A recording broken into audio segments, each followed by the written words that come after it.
Testing, testing. Here we go.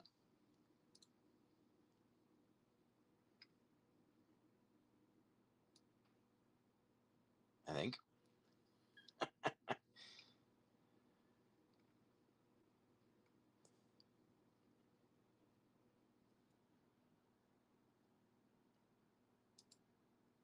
There it is, except I gotta turn it. Perfect. That is the way it should be.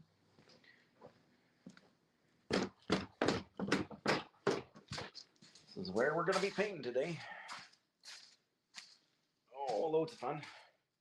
Let's see about getting this thing clipped in here without being totally useless.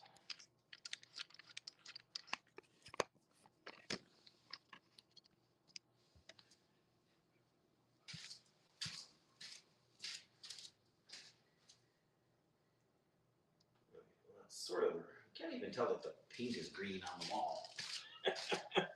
Good old white balance there, hey?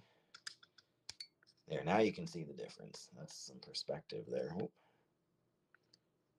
Anyway, we got this whole room to do here today.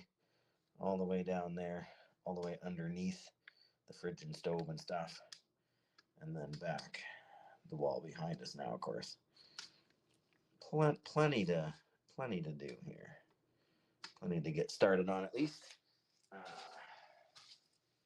The camera there, maybe I'll turn this just so I can see.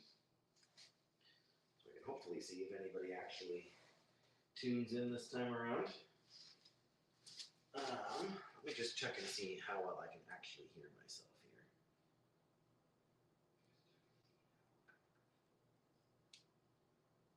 That's pretty good, actually.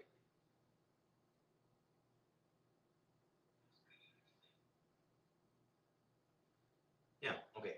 I'm gonna go turn it up very slightly because it's a big room.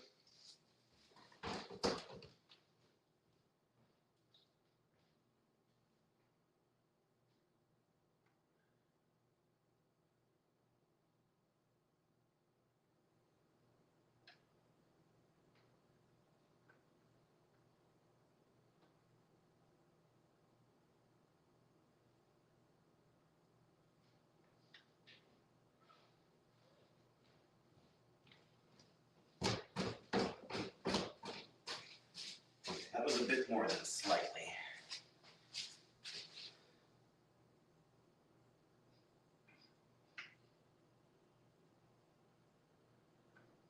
How's that now?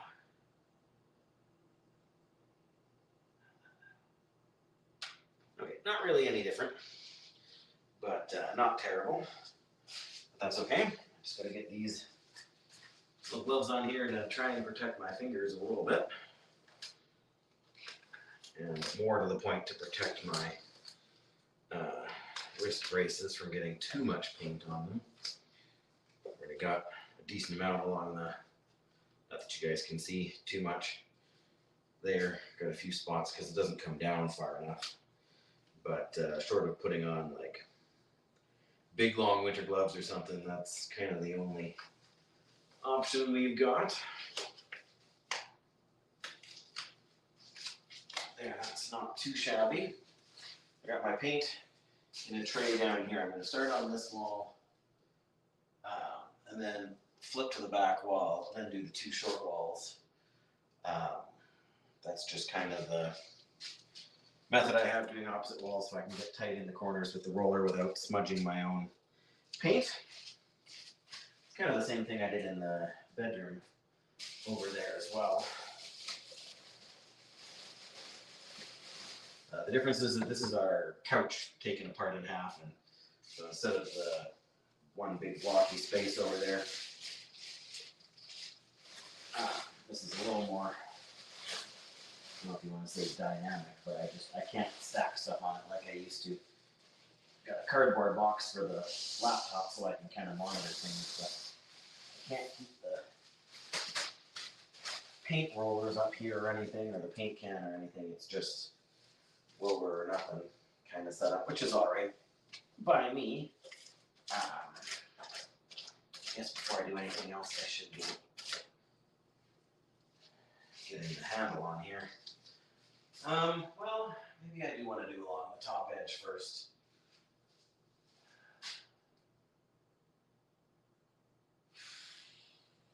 I should. Do it the proper way, Dave, and you won't regret it later on.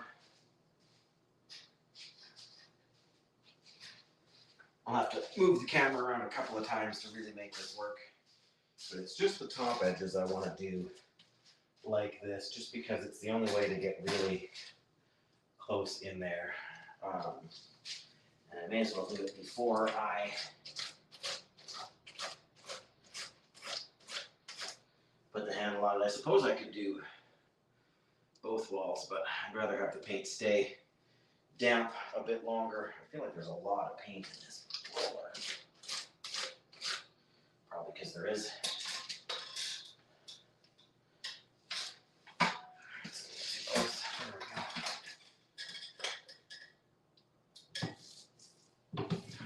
Trying to go heavy without going too heavy, because this is a painted wall, and I'm really hoping I can get away with just 2 coats of primer this time around instead of the 3 I had to put in the other room. Half of this,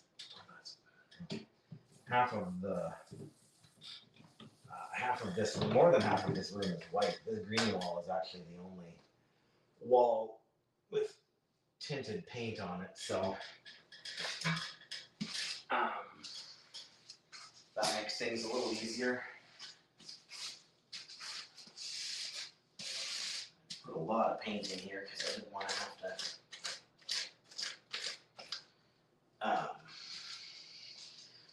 have to be filling it up every 5 minutes.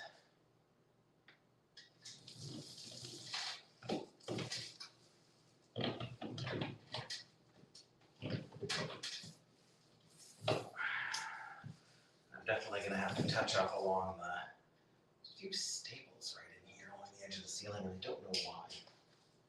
Oh, oops. Okay, repeat so much more than necessary. Yeah, I don't know what the staples are from. They weren't from us.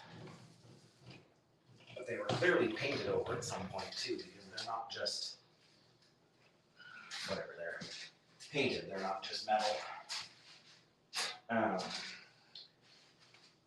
Staples. I'm going to have to go with a fine brush after in the corner there and touch up. Turn the camera a little bit for you guys, because I'm going to be heading kind of way over in the corner again there.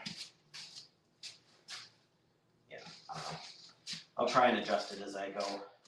It's not going to be too paranoid. It's just a longer room, so I can't just set it up in one spot and catch everything. I had to move it a little bit before, but not as much as I'm probably going to have to do so today. So I already did the very edges. You can see the corners and the top and bottom. Well, I didn't do the bottom on this wall. But yeah, the edges and the top and bottom. Just because it gives you a better coverage right up into the corners. And I'm going to have to touch up a whole bunch right up in here against the roof. There's another staple. Almost can't see it. Good thing nothing matters on this floor right now. That's part of the reason we're painting here at the moment. Or whatever, that's why we're painting now, because we want to get the painting done before we have to do flooring. You guys can probably see right up in the, yeah, you should be able to see it. Right up in the corner here, there's a circle. It's probably hard to even tell it's a circle because you guys are so far back. But it is, last time they painted, they took the smoke detector off the wall, but they didn't take the smoke detector mounting bracket off the wall. So now there's a gray circle from the previous coat of paint under there. I should have painted over that once with the brush, because chances are I'm going to need, and maybe I can do that just tonight when I have some spare time, because that's going to need extra coverage. But this is just not going to, well, I'm putting it on pretty heavy. Maybe it'll be all right. Put up some drop sheet on the side here to protect what's through the other side of the wall here. This cutout is eventually going to get filled in. Like this whole section across here used to be like banisters or whatever you want to call it.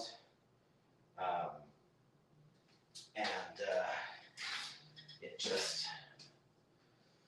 was cool at the time, but now it's just annoying. I'm actually going to close it up. We can mount our TV on that wall. Just leave this here for now. Mount the TV up on that wall across there, which you guys can only see sort of the corner of, with plastic wrap and stuff inside of it. But that whole thing's getting filled, and then we're putting shelves in the underneath space like this. This part under here is basically from my shoulder to my fingertip, which is like 2.5, 3 feet deep. I'm not super tall. I don't know what my measurement is for but I can barely touch it with a fingertip, and the thing is right here on my shoulder.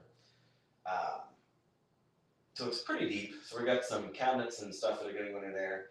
We store board games and DVDs, and then we'll have like a thing in the middle which is like open for DVD player and a couple of consoles we've still got. Maybe I'll break out the old NES, the SNES, all that good stuff. But yeah, the whole top section is going to be filled in with a wall. Whatever, yeah, I mean, we've got shelves to add and the whole 9 yards, more sort of what you would expect.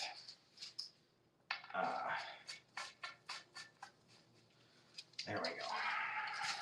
I guess I can turn, if I stand on this side, I can see, there we go, I can see the camera and you guys can actually see what I'm painting here. So yeah, the walls on, the other 3 walls are basically white already, but there's so many dings and scratches and things we've filled and sanded down that I'm just going to prime the whole thing regardless. It basically needs it everywhere. There's enough of the wall that needs it that leaving it out is kind of silly. I'll give myself a little bit more room here for the paint tray so I'm not bashing the wall with it. That should do. But yeah, I'm trying to lay it on a little thicker than usual here because I'm hoping to not need to do a 3rd coat.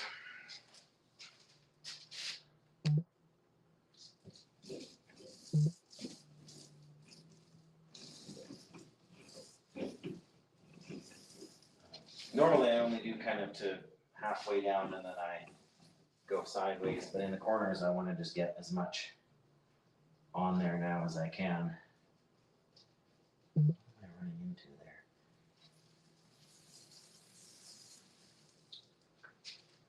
there? Just again to make sure we're sort of meeting all of the pieces. And the floorboards here were super high, so we're having to put in our baseboards. Sorry, the baseboards are going to be higher, like 5 inches, because that's just what was there before, and we can't. We've got these baseboards that are about 6 inches high almost, but they just clutter up the space. And so putting on short baseboards doesn't look very good. And there's a few places we've had to sort of touch up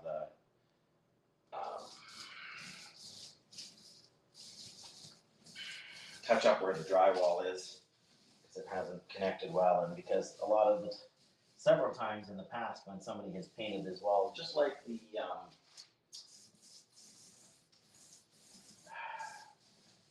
the plate for the smoke detector, they did not take off the baseboards when they painted. Driving me crazy, but here we are. So we're just kind of trying to, especially because we're doing everything white, we just want to make sure we get a good coverage on everything. Then no matter what we decide to do in the future, everything is kind of covered. We don't have to worry about going back and redoing everything. This green stuff on the floor is the underlay from the old carpet.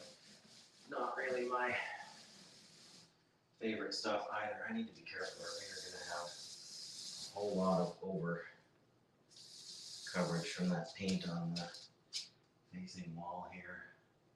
Might just do that again by hand here once I've done this little section here, or not, whatever, take the roller off. And it's a little easier to, you can touch it up with a paintbrush. Just my paintbrush is cleaned up and put away from this morning. Yeah, you can easily see that whoever did this before, they bonked the roof with their roller, or whatever they were painting. Whoa! There you go, that's what you gotta watch out for. I just took it, hit the thing, and it just squeezed a ton of paint out of the roller here. Almost made a big mess.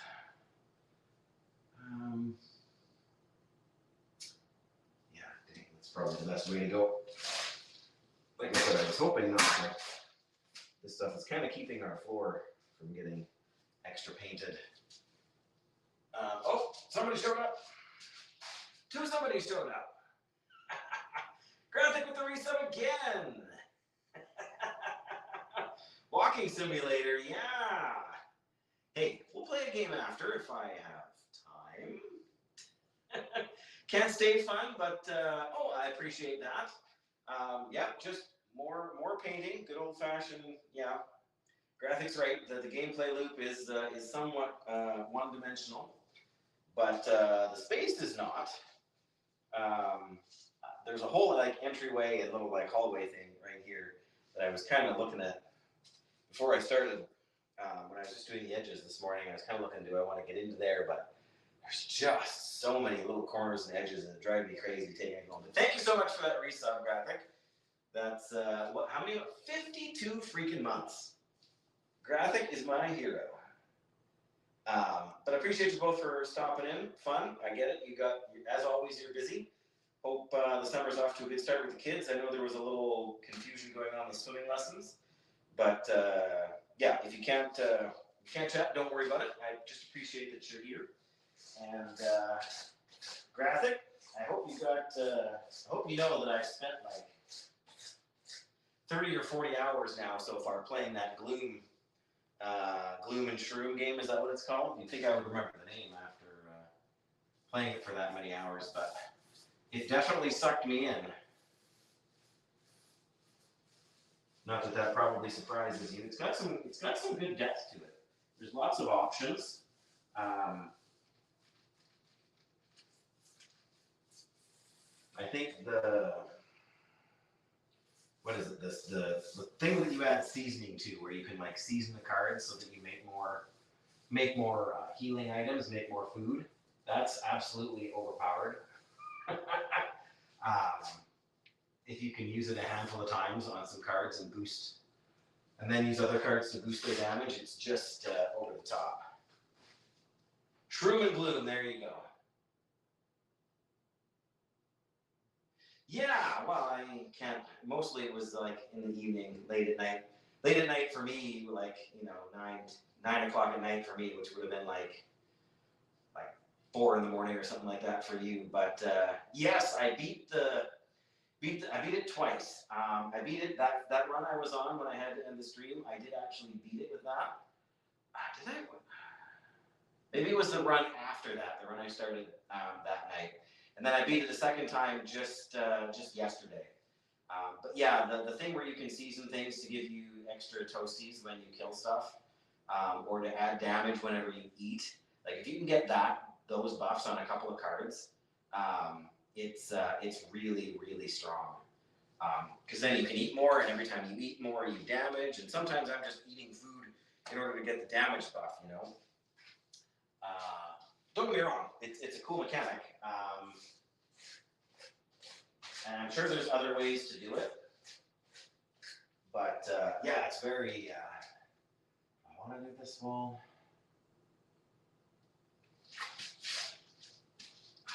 Well, I already got a smudge on it from the roller, so I guess I'm doing this part of this wall. There's only so much I can do, especially if I'm going to get through this by the time I have to end.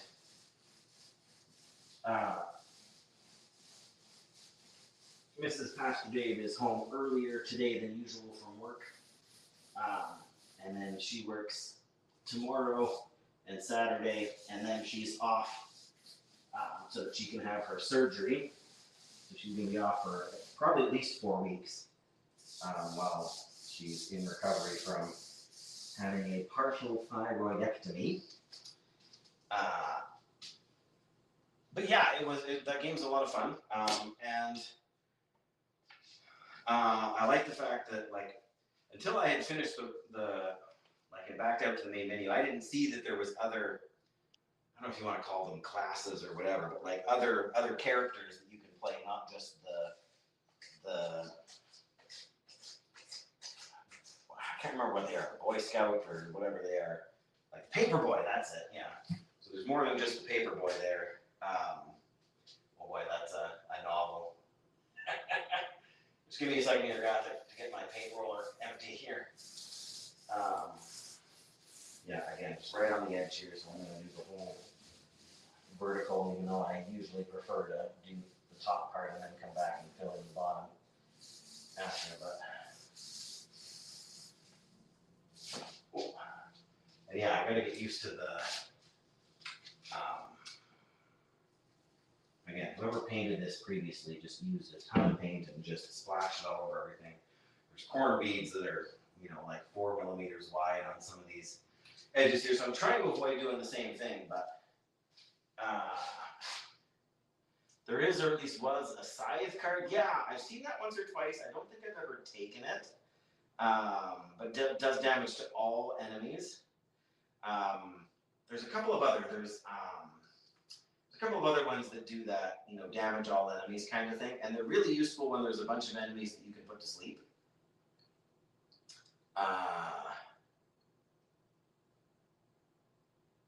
Right, yeah, when you kill an enemy, because you're right, you could set it up so you could kill multiple enemies with it, and that stacks. Other characters and other enemies, yeah, I think they teased them on the. Yeah, I finally, before getting on here today, I finally opened up the because you sent me their link in the chat. I finally remembered to open it. And so, yeah, I will take a peek at that. But I can see them having, different strengths too, right? Like the Paperboy's got lots of ways to well, and it's different too because you'll have different attacks. Like I feel like the Lunch Lady would be much more of like your attacks heal and do damage at the same time kind of thing. And maybe, I can't remember what the third one was. Off the top of my head now, but could focus on different aspects of the game. And I think the Paperboy, like a lot of games like that, right, that is going to be the most well-rounded. But yeah, I wasn't sure if those were like different dungeons sort of to run, or if they were going to be different, like a challenge thing, or because it's got that whole vibe where you can.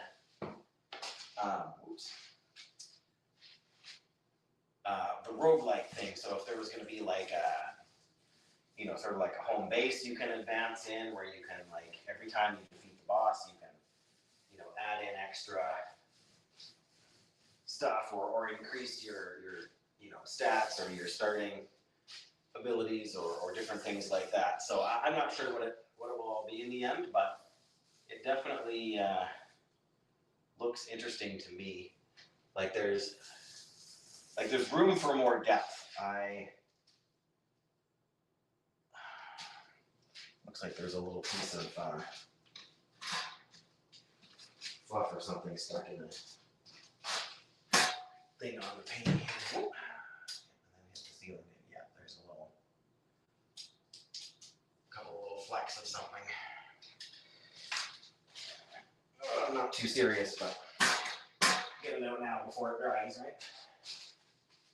And I gotta touch up where my fingers made a mark. A laboratory type map? Oh, okay.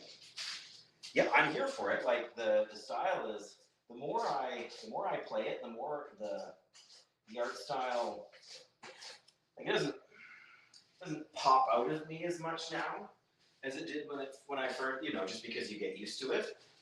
But it's still a very, very pretty looking game. like visually, there's lots going on, but it's not so cluttered that it's hard to focus on what matters. Takes a little bit of practice to get used to what all of the icons are, you know, when you can see whether they're, you know, whether they're going to be enraged or whether they have the sort of the shield so that your abilities won't land and that kind of stuff. But yeah, that makes sense. Some kind of something that you can upgrade, right? So that you can take a, like when you go to the end, you get like the special key, so you can go through the special door, and then you kind of talk to the, you know, the faceless old god kind of boss thing. And but like, question is, why are you trying to go and get to see this thing? Like, I can see there being a moderate amount of story, sort of to discover, and just to see.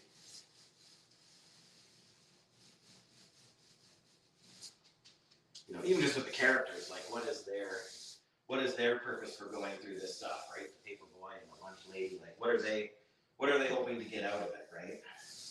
Like in the end, it kind of seems like you just kind of get eaten by the shadow. And I mean, it's the demo, so you know they don't want to give away all the details of what the point of the game is and the finer points of the story. So I can't fault them for that. I'm trying to adjust the camera at least a little bit here, especially since we're done everything on the one side of the doorway there. There, before I have to move the camera to probably this corner.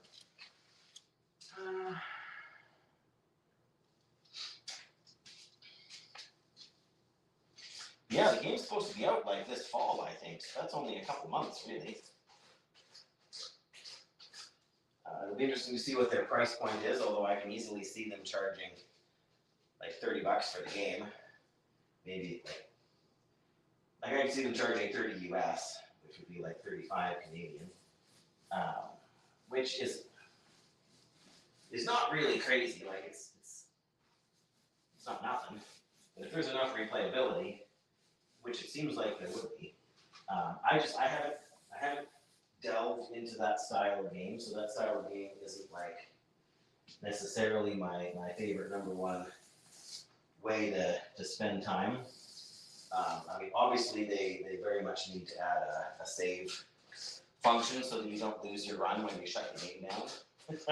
But again, for the demo, I can totally see why they wouldn't want to have that, or wouldn't worry about having that in the game, because it just, you know, it forces you to. But I was able to like leave the game because it's windowed, so I was able to leave the game, you know, tab out of it, and actually hibernate my computer, and go about my, you know, go to work and do all the things I normally do, and then when I come home, I could just start up the computer again, and the game worked.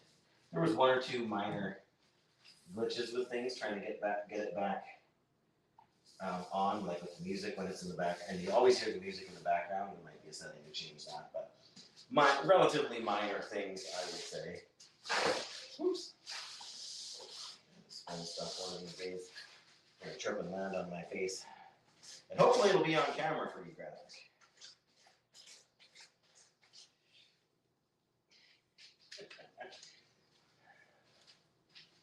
Oh, right here where I've got enough paint on this roller that it's almost slippery. Like it almost won't roll when I first put it on, especially depending on the angle. It's not a, no, that's an actual bump in the paint. That's been the most annoying thing about painting so far in this house, is that I don't know how many times, but at least the most recent time somebody painted, they did it very much in a hurry. So there's paint drips everywhere that are like, you know, dried and hardened onto the thing. Some of them are very, like the paint, like in the bedroom I was doing before, the paint was pretty solid. Like out here, like on the wall behind me, it's like they painted part of the wall and then they just stopped, which I don't get at all. And then there's other spots where they did like a quick coat over top of some other color, and it didn't bleed through too much, but you can kind of see it. No, just landing on my nose and giving myself a bruise or something. That's more what I'm expecting when something goes wrong here. But yeah, all the primer is white and all the paint is off white. It's got a very, very, very slight purple tint, which was my wife's idea. You essentially can't see it. You can't tell that it's purple.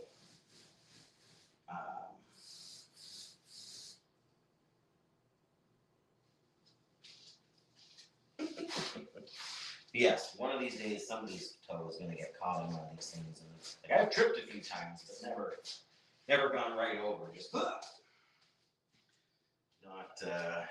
done the full face plant. But I think it's inevitable. But we wanted to do all the painting before the flooring goes in for obvious reasons, but we decided to keep this green junk down on there because the only other thing underneath that on the floor is like ridged glue from some kind of previous flooring that was on here before what we took out. And it's really a shame. Like, it feels like the flooring we took out was like 80%. Like, part of the problem is the previous owners had two big dogs. And so there were places where it was just mangled, right? You know, like pet damage. Like some of the casing around and molding around the windows and stuff, and the doors was just chewed on. But like scratched stuff, like scratched flooring from the dogs, or people that obviously dropped things and left big marks, and but it wasn't just, you think maybe in the kitchen, like things might be in rough shape because of trying to cook and whatever else.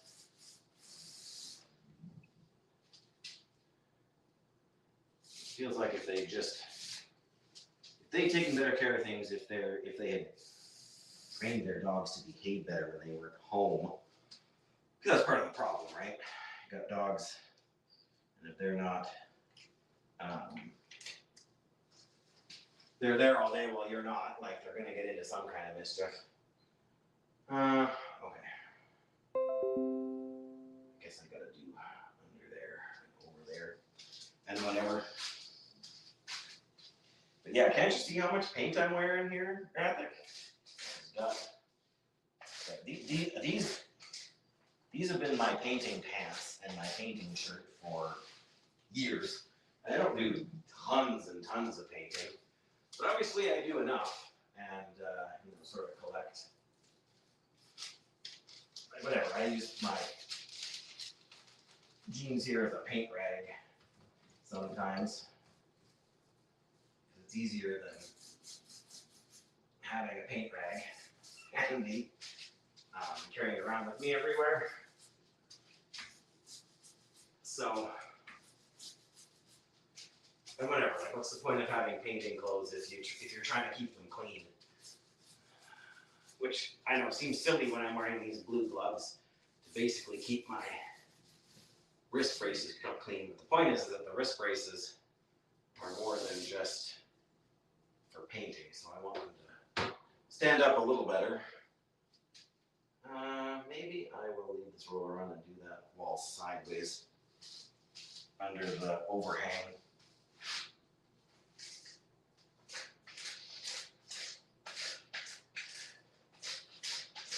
Any other games anybody's picked up, like over the summer sale or anything, that have been really good? You find any other demos to obsess over, Graphic, or just kind of the same old?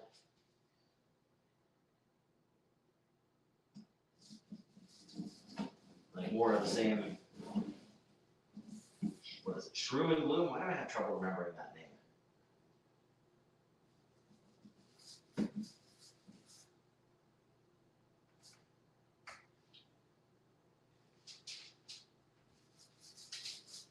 There, yeah, see, that's working all right. That's easier with the arm on the roller than taking the arm off. Bottom part might be a little trickier to do. There used to be like a railing in here too, like a framed in sort of wood railing thing, but it was a whole bunch of extra edges and it didn't look very good. So my wife got motivated one day and ripped it right out. Pry bar and everything. Didn't quite find what she was hoping to find sort of underneath it or inside of it and all that, but again, it still could have been a lot worse. We're gonna have to put something in there. I would almost rather just not replace it with a railing or anything, but that presents its own problems or challenges.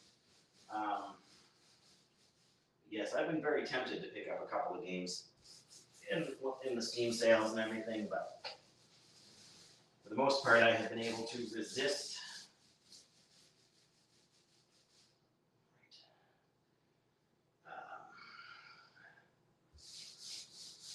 I already have 8 or 10 games that I have bought and not yet played.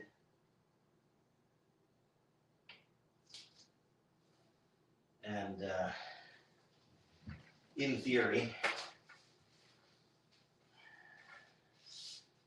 I don't like to buy too much stuff like that I'm not planning to play, relatively shortly. There, that's better.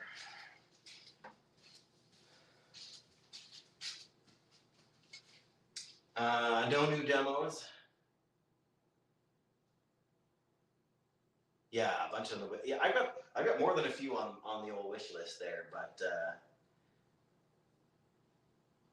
that's the thing, right? Like, if you want to play it that badly, there will be another sale. Like I've had, there's a couple games I've had on there for probably 5 years. And every time they go on sale, I'm like, is this the time? Like, is this the sale when I'm finally gonna spend the money?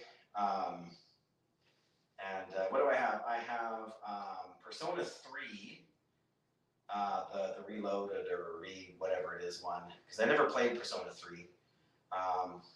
My playthrough Persona 4 or Persona 5 stalled. I've done Persona 4 twice. That's part of the problem, right? The best, arguably the best Persona game. I want to get through 5 before I start 3. But yeah, every time I start 3 or 5 rather, I end up stalling out. I mean, it's not a unique problem. We know other people who have had similar problems. Isn't that the game isn't enjoyable? Like the combat is pretty fun. The story is all right. The characters get a little, I shouldn't say confusing to follow, but I don't know. It's just a lot, and I'm just not always in the mood for a 200-hour game.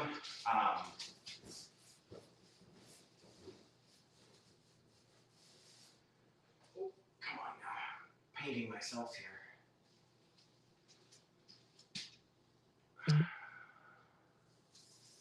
That's a little better.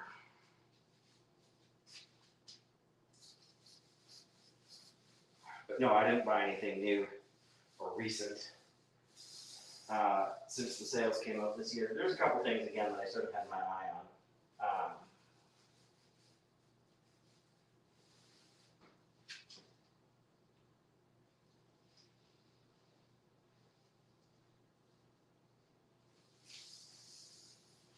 So much paint stuck on from other previous paint jobs. You can't sand it all off. There's just too much of it. Oh well. Yeah, there's a handful of indie JRPG games I've had on there. Like I bought Quartet. There's it's 25% off right now. I guess I'm gonna have to move here because I've done that wall. In there, I think it's all right. That's got to dry, so.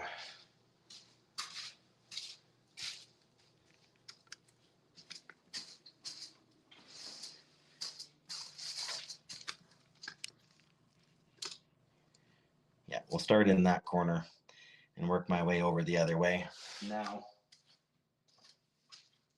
I guess we gotta do along the ceiling first to be consistent.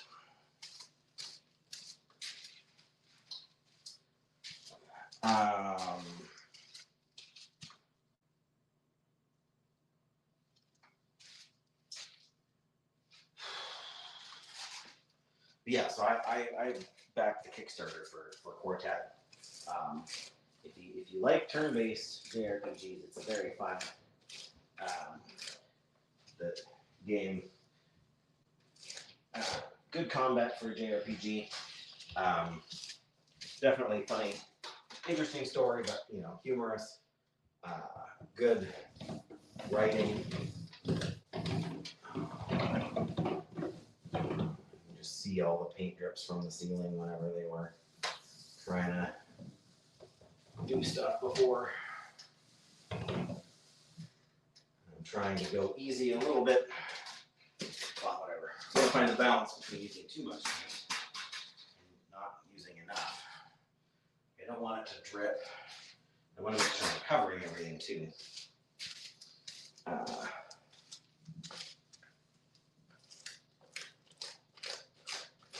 Yeah, I just, between work and painting and this surgery coming up, I've just been too busy with other stuff to really play much in the way of games. It's one of the reasons why Livingroom is nice to kind of have in the background. Kind of come and do what I want, leave it when I need to. There's no pressure to, it's not like an MMO where you feel like you need to log in every day. It's not even like the Long Dark where you're gonna, which I did play some of too over the last couple of weeks.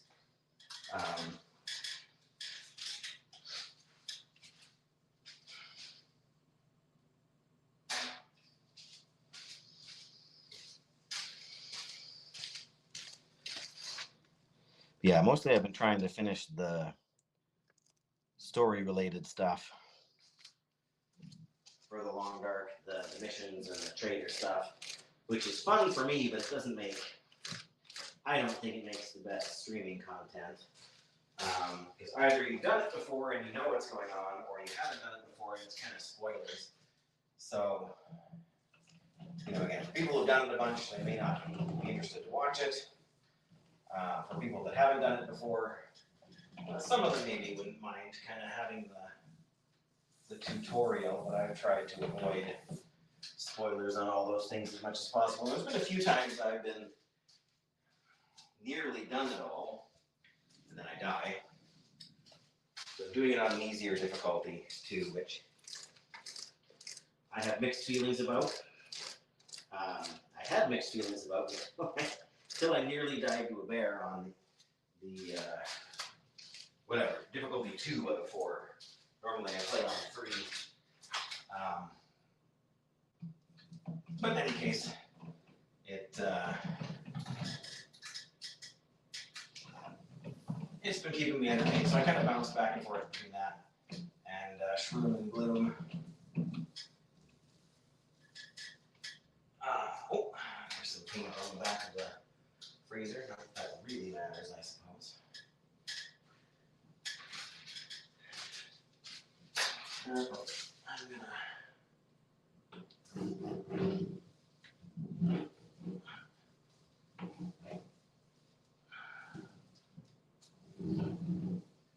we go. There's a hair in there. How did that happen?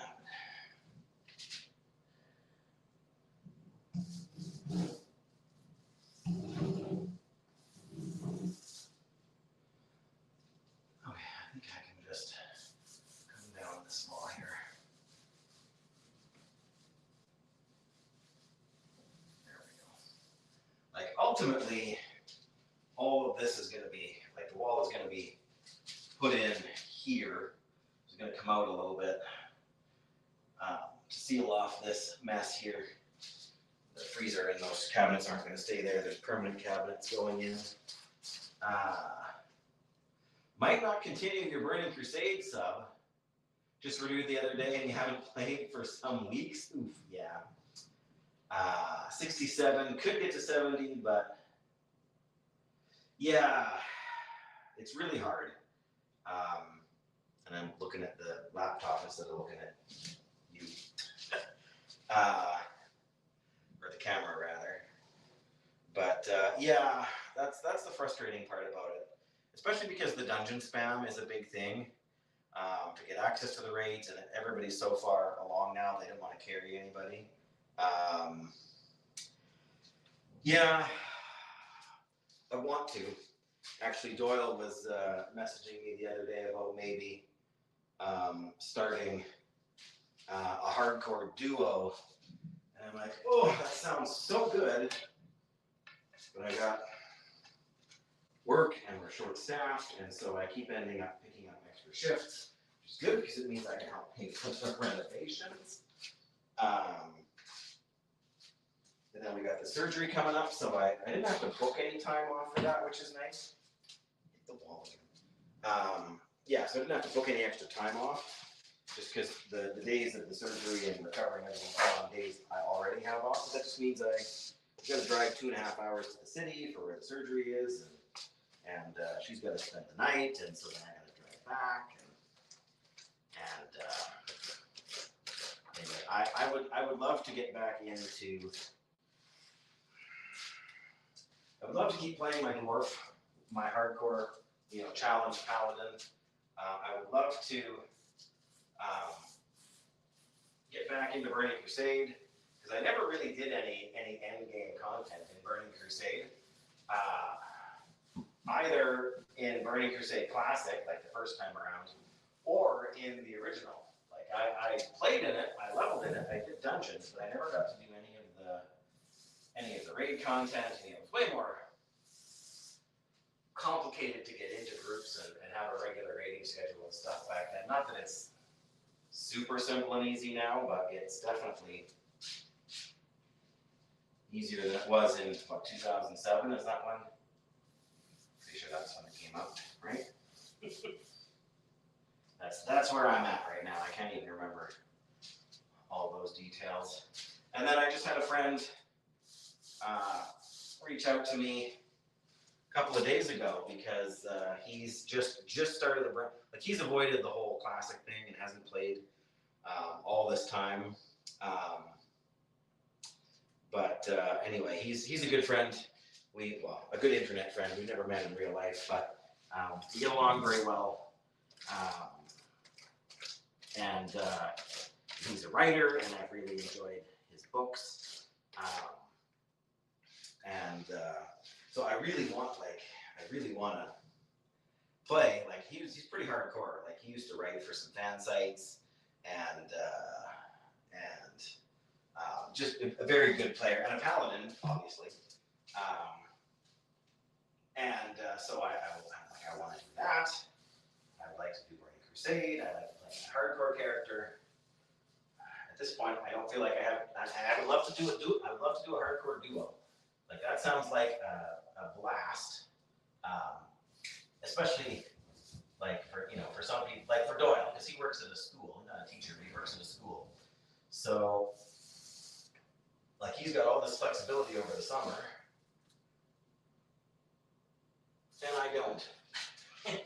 In fact, I feel like I've got less flexibility right now than I normally do. Yeah, sorry, the surgery, Doyle. Graphic. I did see your message there. I have talked about it before.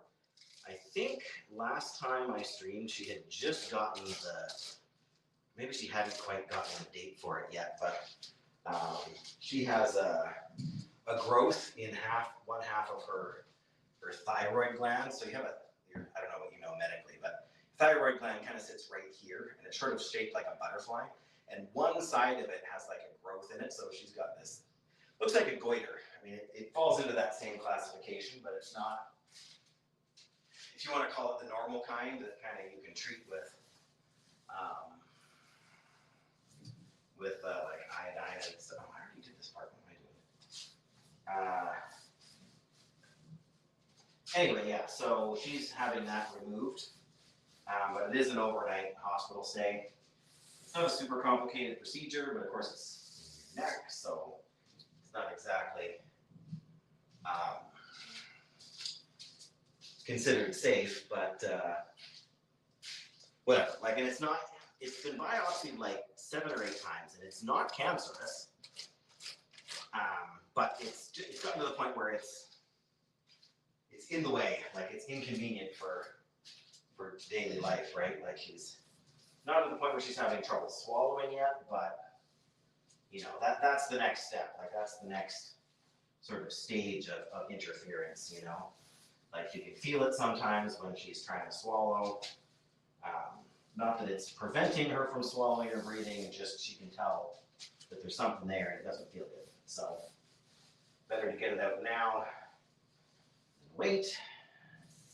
And of course it took 3 months to get the surgery date, which isn't crazy. Like we don't have any complaints about that, like the healthcare system, but yes, thank you very much.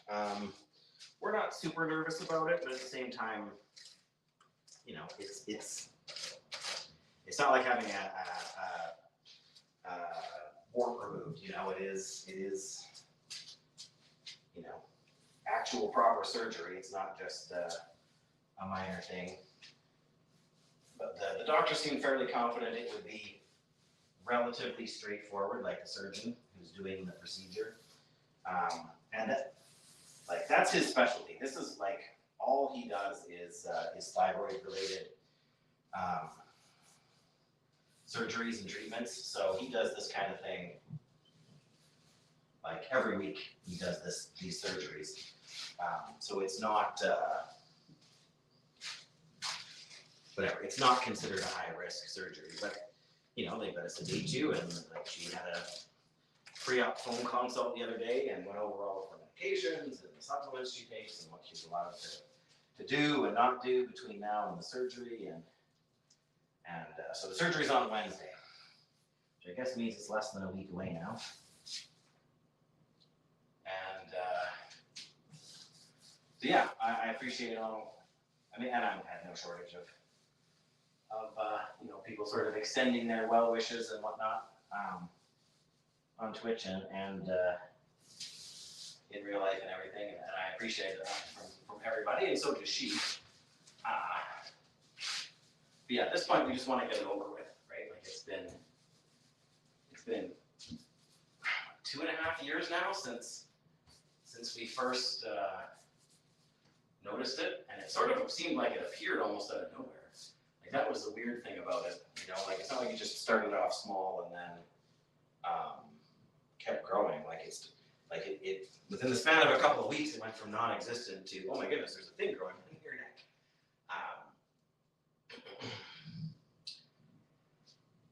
So I'm gonna need more paint before too long. Maybe I'm putting this on too heavy, but it's so hard to tell too when you're doing white paint on white, or white primer on white paint. Go back to doing half and half. And kind of look at where the light reflects off of it to see where you need to stop. Or where you did stop, I should say.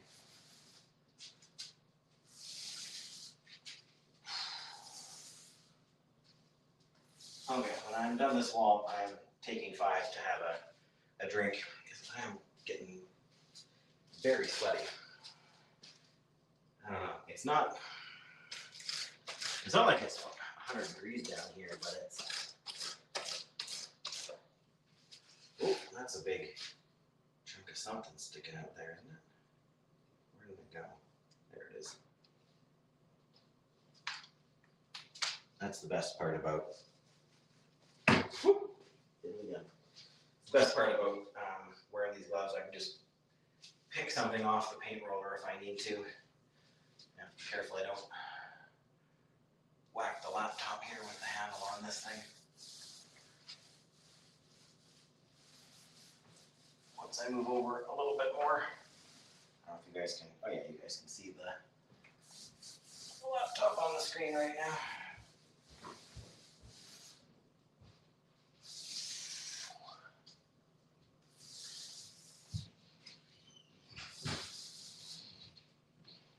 Okay, almost.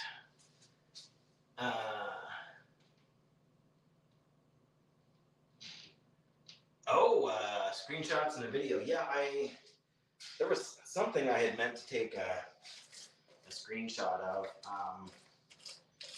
I forget what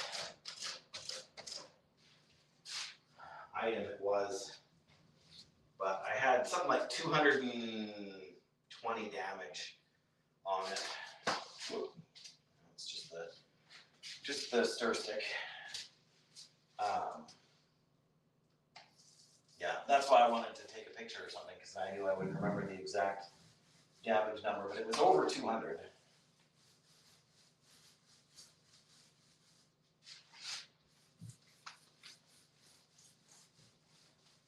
Which is pretty sizable if you ask me.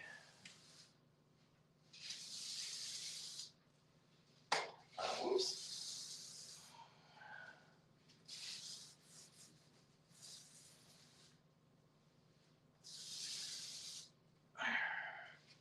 Okay, gotta do the opposite corner. But yeah, it's always interesting to see, and it would be cool if they would have like a leaderboard for that kind of stuff, you know, to see just how much damage somebody can pump into one of those. Got the corner, yeah. Into some of those cards. Like I had one deck where I literally had more food cards than I had any other cards at one point. Like I remember going into one of the mole things where you could trade food for cards, and I think I had 36 food that I could trade in the trader. I could have bought everything that the mole guy had for sale like 3 times over. It was just bonkers. Just bonkers.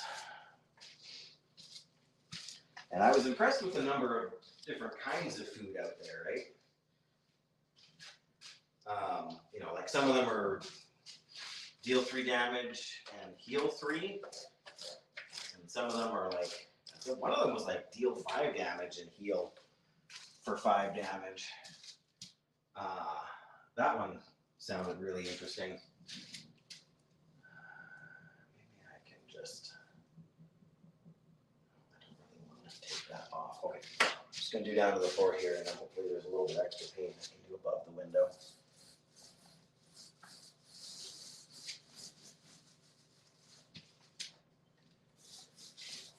Yeah, games like that where you can, I had one game where I got up to like 137 total health.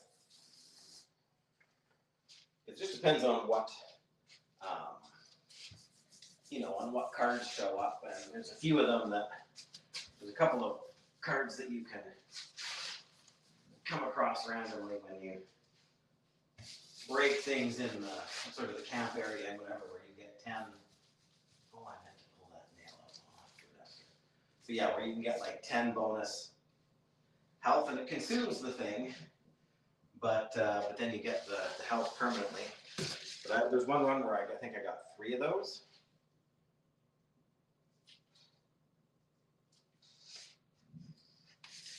Which is quite a few. And that was the run I didn't, because you have to choose, right, between going for the healing pool and going for the one that gives you 25 health early on. And I skipped the bonus 25 health. So all of that, like 112 health, I guess it was, that I gained total extra, was all from other sources. Like I didn't get that 25 from the pool and that branching part of things. That's one of the things I've tried to do, is tried to see tried to not just do the same run. Because like once you find a run that works, and once you find items that you like, at least for me, it's really hard not to just keep taking those items. Like there's one of the camp things, and I can't remember what it is, that I've never taken.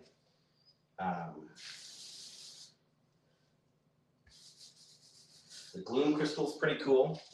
The way that stacks damage, and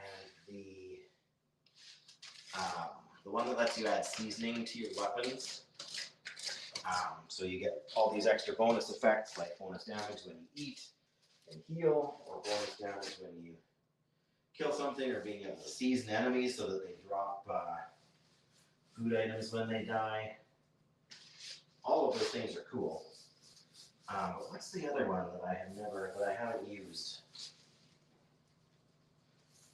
The practice dummy, that's what it is, where it says you can gain bonus damage on your attacks, but I've never gotten early enough in the game to make it worth.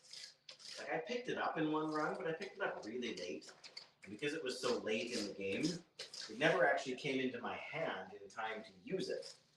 Because I only had like 3 camp things afterwards. Maybe it was only even 2 camp things. But so when you don't have, if it doesn't come up in your hand when you're in the camp, then you're kind of hosed.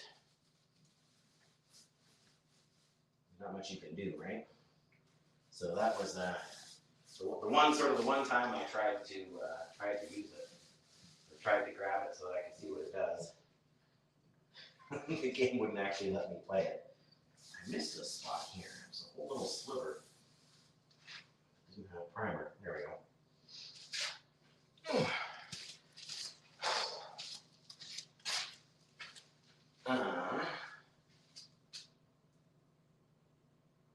Never find a reason to skip the plus 25 health. Yeah, and that's one of the, like, again, it's the demo, so it's got to give you some, like, there's going to be some choices that are maybe going to be overpowered because it's the demo. But I agree, like, that's such a strong, like, it literally doubles your health in the first couple of rounds of the game. And like a lot of those games where resource management is important, having extra health and being able to say, okay, I'll just take 13 damage this round, like, you know, is way, way better. Like, it gives you so much more room to plan your moves. The one thing that I've noticed that the game doesn't seem to have very much of is opportunities to remove cards from your deck. And I think that would be something that I would like to see a little bit more of. And maybe it's just that the Paperboy doesn't get to do it very much. Maybe the lunch lady can recycle a card every camp or something like that. But yeah, like plus 25 health is too strong, I think. And maybe that's just designed to be an easier run, and so that's what you're going to get, and that's fine if that's what they want to do. But you're right, it's so strong it makes it hard to make the other choice. The screenshots. At the last boss, you have 445 out of 505 health. Holy cow! Just end turns without using a card just to... actually, last night was when I beat the end boss for the second time. And the... on the you know, because the boss mutates so many times and spawns more ads and all that stuff. And I went 3 rounds where the only items that came up out of my card supply were they were all food. I was already maxed out on health. And here the game, just the card draw. Because again, this was like I had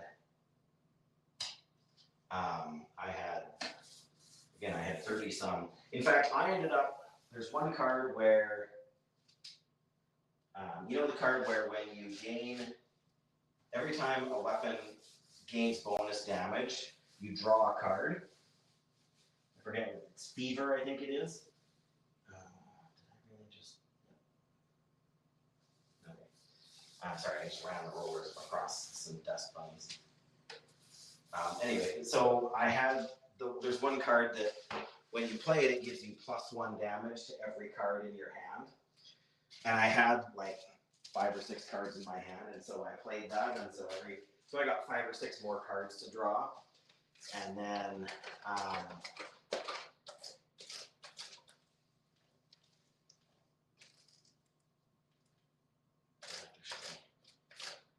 something else I'm getting out of here. Off this roller. Anyway, and so yeah, I was literally drawing so many cards that my hand was exhausted, so I just kept drawing nothing.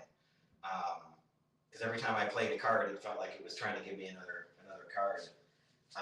And so literally I had every single card, and this was really early on in the fight too, so I had maybe 5 cards in the discard pile, and every other card was literally in my hand, and it was trying to draw more, but it just, of course, it couldn't.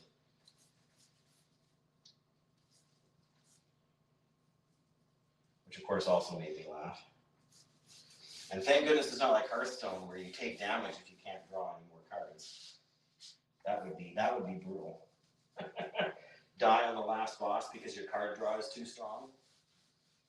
And by that point, you've got plus, you've got all the guts that you can play, so you got bonus, like extra energy. So there was one, and then for some reason on that run, I got some kind of a card that lets you make like a gourmet food or whatever, and with the gourmet food, when you play it, you not only heal, but you also get +1 energy,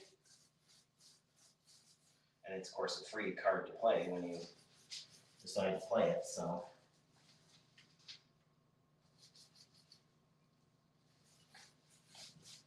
again, just kind of comical the way some things run together and just end up so strong.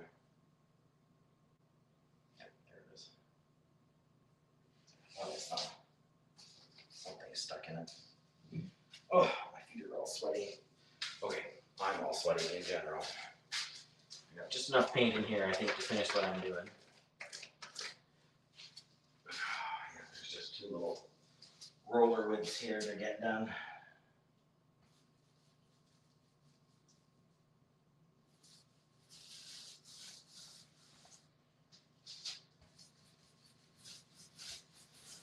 More or less, anyway.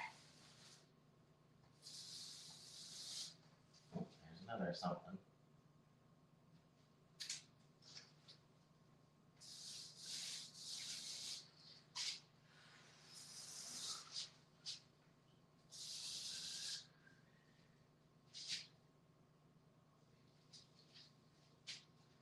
All right, 2 walls done. I did that part there. I've got stuff I need to do, like by the bathroom here, and into the downstairs, because we had to do a little bit of drywall touch up. Okay, I think I'm going to run. There's one bigger section. I'm just going to run this over that part really quick. Then I'm going to grab a drink out of the fridge and sit for a minute, and then go and do the other parts there.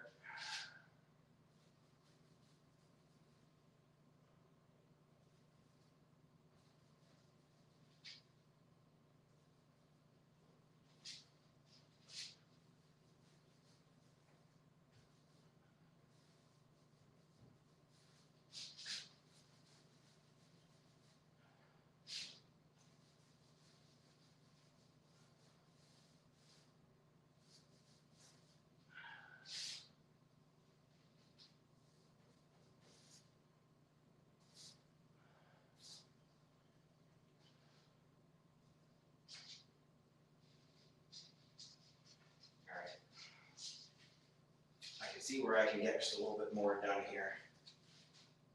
There we go. And I have an OCD problem. I can't not finish something that's nearly done. Of course, I basically out of paint, so I hope this is gonna go okay. Sorry, guys. I know I'm probably off camera. Yeah.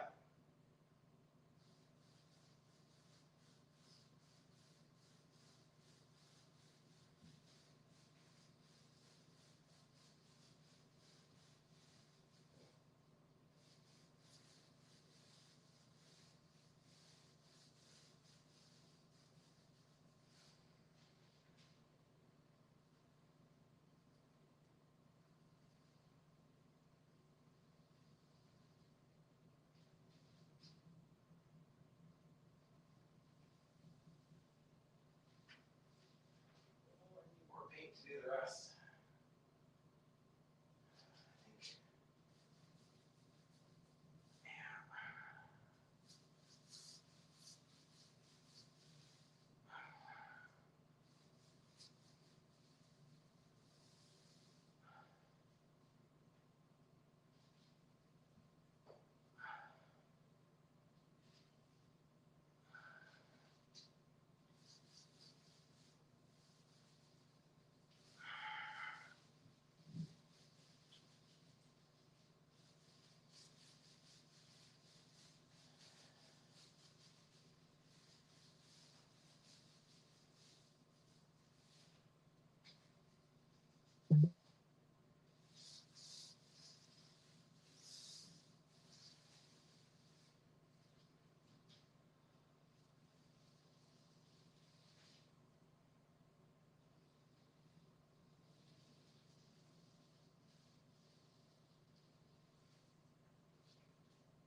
Well, that wasn't really what I wanted to do, but it happened. Okay, yeah, just give me one more second here. I gotta check on something.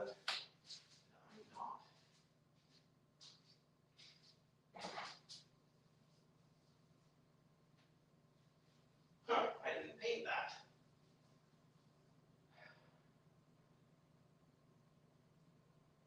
Well, I guess I can worry about it after. Okay, what did I miss?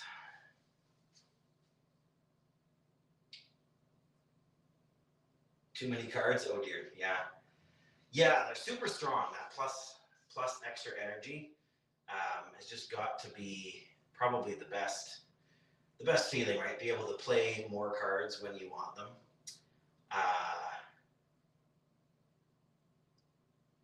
Yeah, and like later on, and like I've noticed when you start drawing cards, like at the shop, or even just later in the game when you get them from opening a chest or something. Sometimes you get a card that at the start of the game would have been a 1-cost card, but because it's later on in the game, they give it to you for 0 cost. And so I forget. One of them was one that did, I think it did damage to everything. And normally that card does 3 damage to everything. I think normally it was 1 mana, but because I drew it late in the game, it was worth 0 mana, and so I did my best to buff the damage on it because, again, 0 mana do damage is a hard thing to pass up. All right, I think I'm going to cheat. Well, cheat might not be the right word for it. How are we doing battery-wise here? Of course, I can't see. Come on.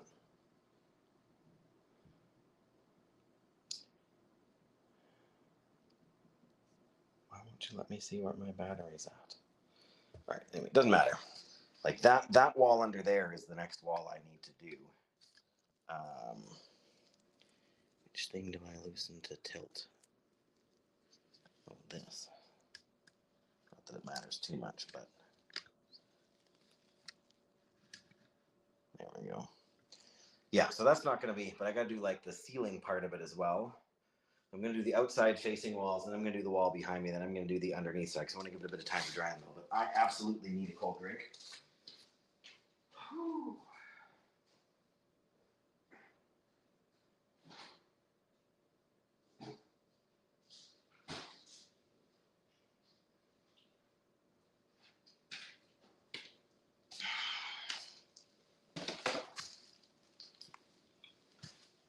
As I nearly step on the handle of my roller there.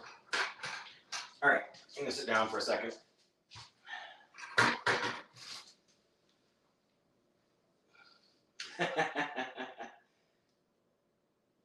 Oh, is that through Discord graphic, or is that in? That must be in Discord.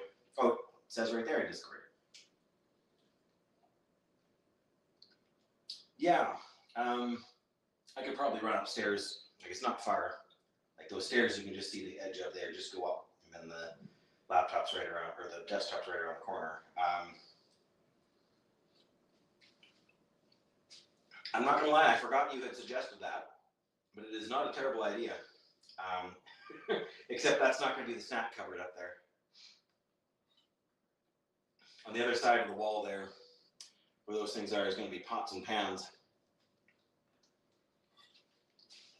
You know, dishes and stuff. But yeah, if you want to send it on Discord, I can go and check it out there in a second. I got to drink a little bit more because I am sweating. And then I need to pour more paint into my paint tray. And I think I better move the paint tray because I just realized it's behind the camera.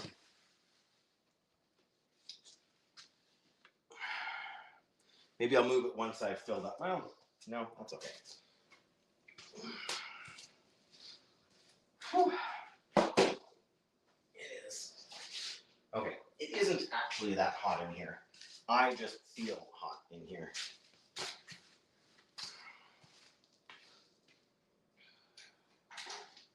Ooh. I keep forgetting how heavy this thing is. because it's brand new.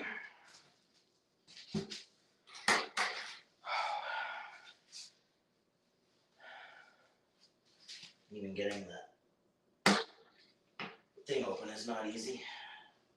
At least not with my wrists the way they have been lately. I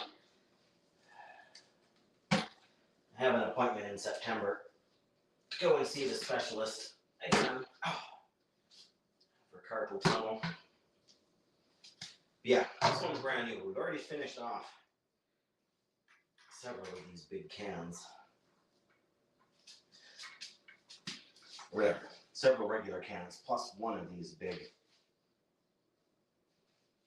whatever you want to call them. I don't need quite as much this time as I did last. But I still feel like that's probably going to be good.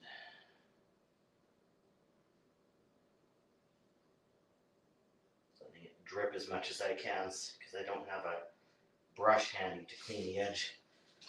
You're just going to use the edge of the roller here to keep it from getting too. Yeah, now we're dripping that side.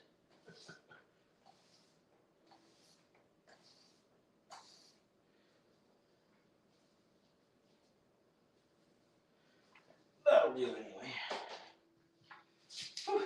Like I said, heavy.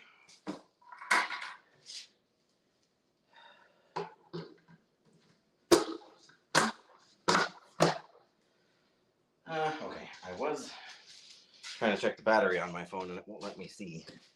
But I'm going to check the time at least. 3:15. Okay. A little over 2 hours left. 2.25 hours till Mrs. Pastor Dave is off from work. Which will be more than enough time to do all this, but.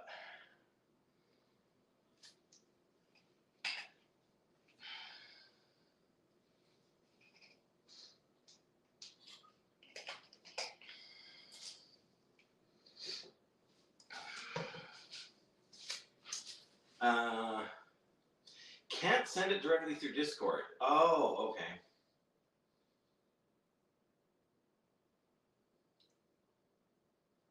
Yeah. I've used a few things like that before graphics, so I kind of know how that works.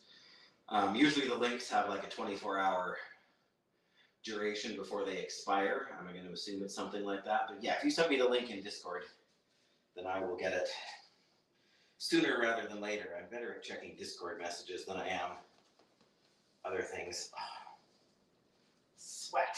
Yuck. Okay.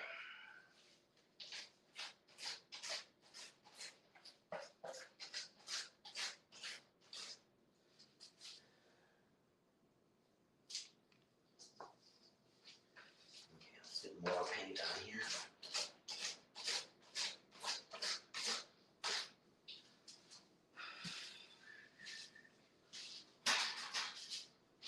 Technically, I probably don't even need to paint this because this is going to get hidden behind the new wall we're going to build, but I want to be thorough. And it's not really like it's costing me that much paint. And then if any of it does happen to be exposed, it won't really be an issue. Well, aside from maybe painting a power cord here, which I've done with plenty of other power cords lately.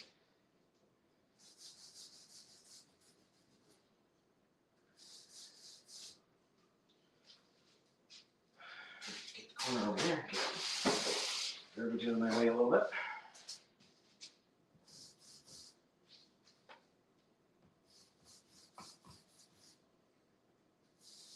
Yeah, the green is absolutely going to need another coat. The white stuff, I don't know. I might just do one on principle. There's so many little things on these walls, and I don't know. Most of them are not for me, but again, there's just enough of a chance that some of them will be that I can't help but wanting to try and pick at them.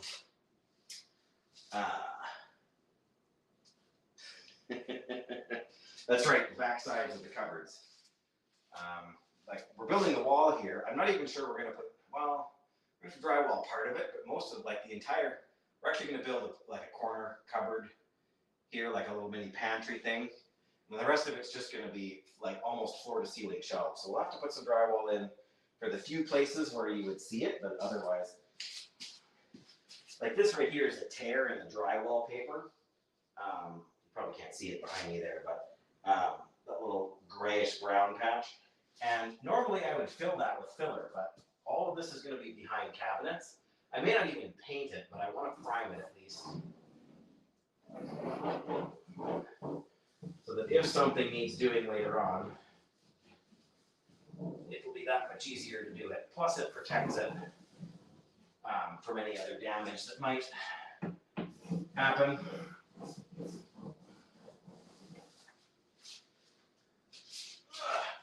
But yeah, my biggest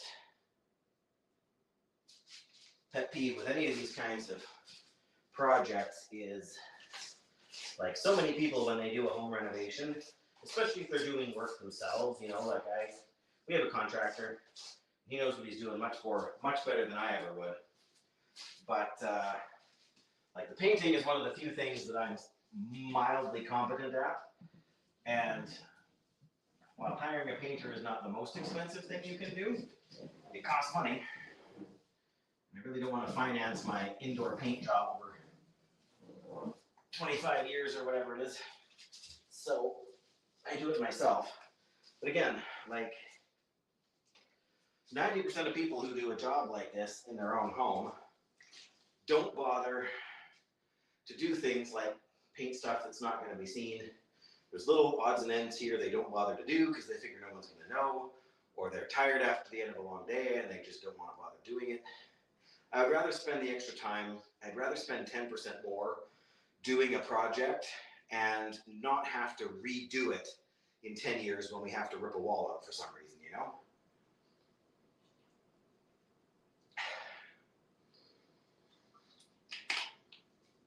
Like we're planning to be in this house, my wife and I, for the next 20 years, easily. So while we're doing a ton of work right now, this is not probably the only time where we're going to have to do any work on this house.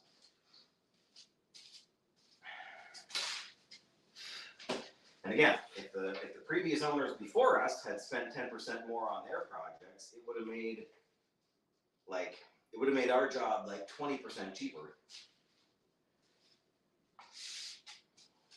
But you know, what can you do?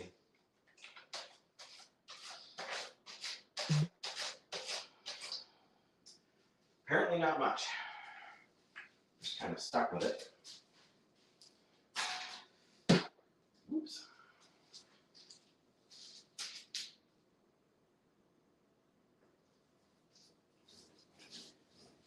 Oh, of course, there isn't even room to get. Oh, that's terrible. Who designed this? I can't even get behind the. I've got to go sideways here to get in between the plug-in and the wall. We still haven't figured out what we're doing as far as these plug-ins go either. Like, you can see the freezer upstairs is plugged into one of the downstairs outlets here, which is, come on. Which again is fine with me, like I don't mind that in theory. But when we put the cabinets in, we still want to be able to have access to the outlets. We could maybe bring one of them through to this wall, but that's outside, like that's concrete. If there's nothing we're doing to bring it through there, we might just have to extend the line out and put them in the bottom of the cupboards or something. You sent me the OneDrive link, okay. Without a too short expiry, I should be able to get to it tonight. I have today off and tomorrow off. Today is my do a coat of paint day, and tomorrow I'm not at work, but the agency where I work, where our son also lives in one of the group homes, is having their like family picnic tomorrow. So I'm going in to hang out. To hang out with my boy, right? But going into work to not get paid and hang out. So that's going to take a couple hours in the afternoon. Well, I guess it starts at 11. But in any case, so I just decided like that it takes up enough time that I wouldn't be able to get a whole lot of painting done. So I just said, forget it. I'm going to take the day off tomorrow Bonus side is that if I get home in decent time, I mean, there might be an actual gaming stream instead of just more reverse power wash simulator.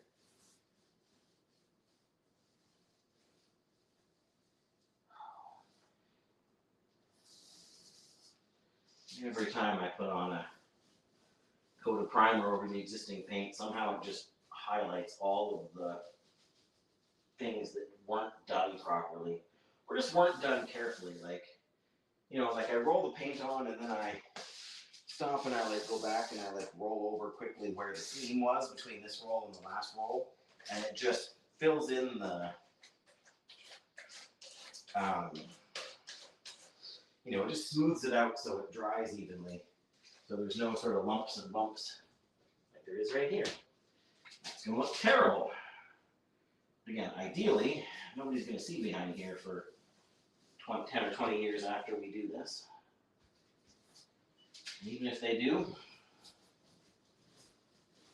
blame the previous owners, right? That's what we do a lot when it comes to, like, you know, we're not the only ones either. Like, contractors come in and look at something and just like shaking his head, like, what were they thinking?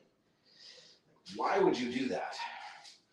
Or like opening up a wall and find out that something, you know, and then this like railing thing on the stairs that my wife took out, like no joke, like 50 screws to hold this thing in place. Like just massive overkill for what's there.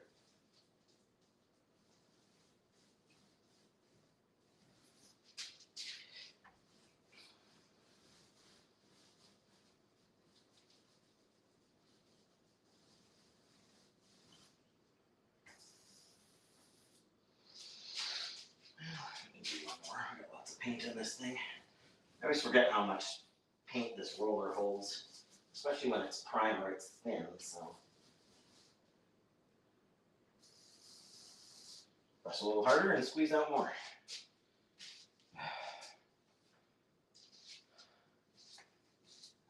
Oh yeah, okay. It's hard to tell sometimes if a message is a new message or not. Why do I feel like I'm going to need more paint to do that one last wall back there? Because that would figure.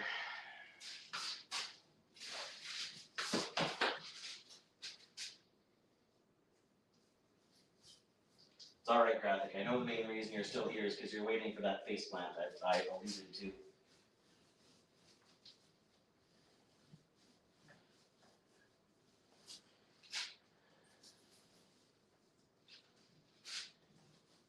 Oh, the ground, or the floor.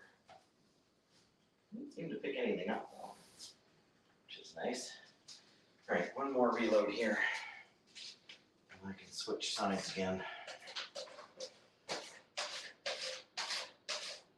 Whew, gonna need a shower tonight.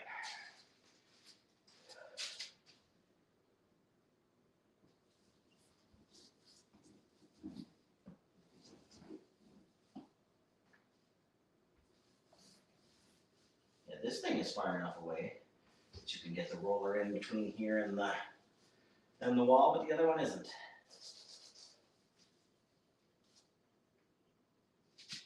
Oh well. What can you do, right? Not much.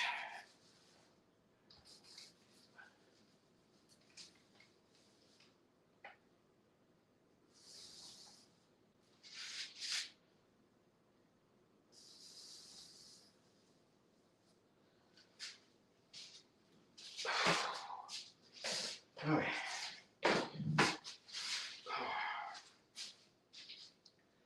Getting there.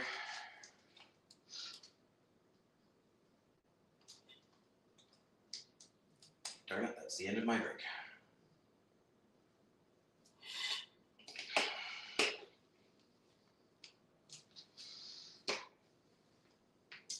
Oh, you want to see if I can watch the clip on stream?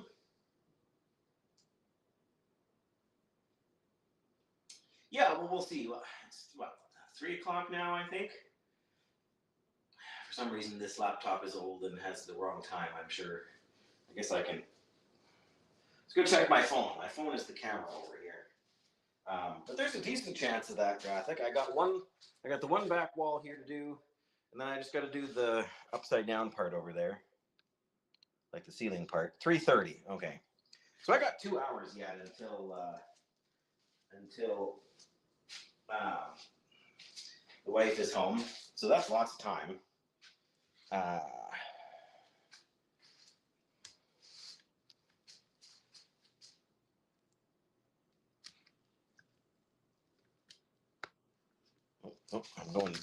moving the whole thing down when I want to just tilt on an angle here.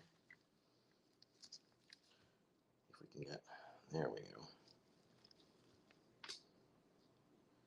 There, so I just have that left to do, and then like the same width by 3 feet for the upside down part over there. I guess I won't be able to use the roller for that, which kind of sucks. I have a terrible feeling I'm going to need a bit more paint.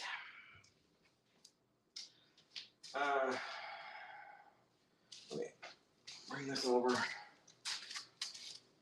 it sideways like this. That'll actually look in the camera when I'm filling out the paint thing, and then I just got to turn the laptop again so I can see if there's a new message or something rolling through. Probably put it on that cushion there.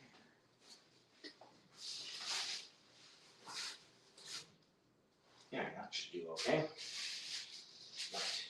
Not too worried about getting paint on this. This is an old laptop we got from one of our boys' school when they were done.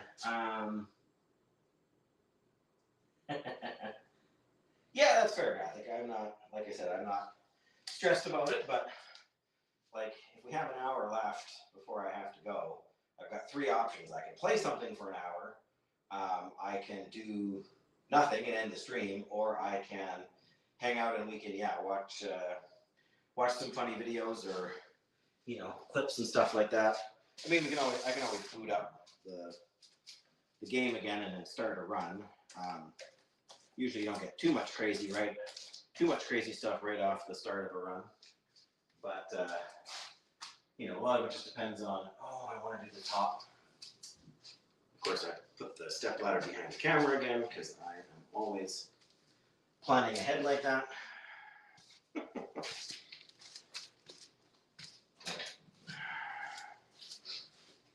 That's all right. We'll start over here. Yeah, I mean, I'm not going to promise anything right now, but there's definitely a chance there will be time for something like that. Man, why is it so hot?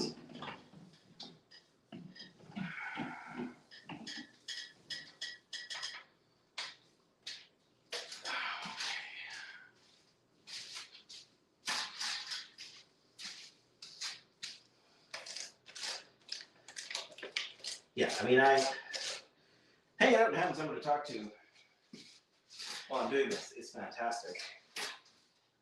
It's definitely not as relaxing as hanging out and playing some games, but it's also better than doing this by myself.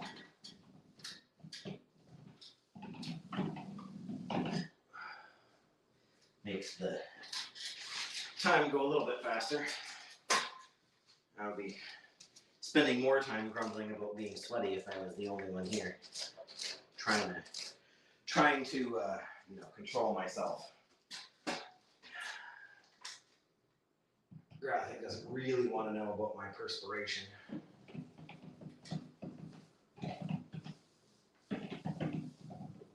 One thing's for sure, I'm not a sweaty gamer. I'm just sweating.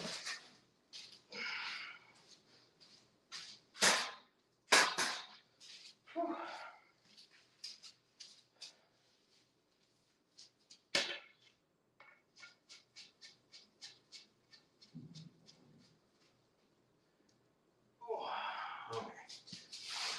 I think we got enough paint here to just make one floor to ceiling run here.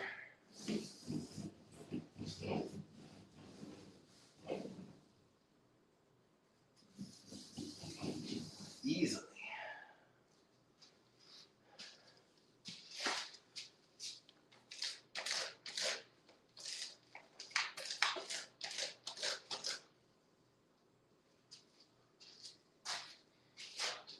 side too.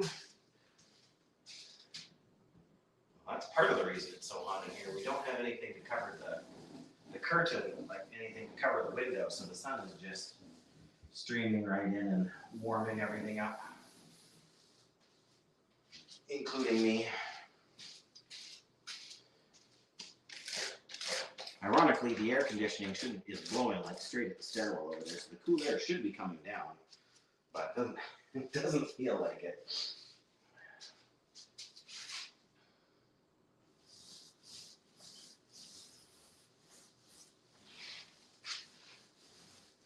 Wow.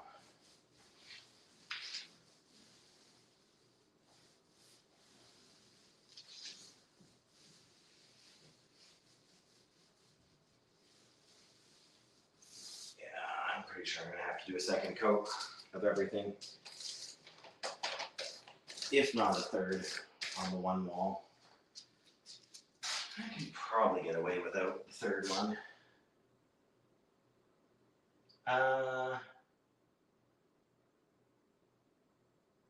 Oh, yeah. So I've got green tape. You probably can't see the tape because of the angle, like it's just masking tape. But this house has a boiler. Like most houses in Canada use like forced air, natural gas furnace with a forced air system to distribute the heat. But we have a boiler with radiators. So the thing on the floor is along the floor is the baseboard radiator that's exposed. We've taken the faceplate off it because it needs to get painted too. We're going to spray paint it. It's metal for obvious reasons. So we're going to have to spray paint it outside when we're done, when we have time. That's one of my patches there. Next to rub through. But yeah, that's all it is. There is some on the wall with the windows as well. They were probably a little easier to see even when we were facing that way. But like, radiator runs the full length of this wall. Then it runs more than a third the length of that wall. Then there's a break for like 4 feet. Then it runs the rest of the length of the wall over there. And it's in 2 corners of the room we were painting before there as well.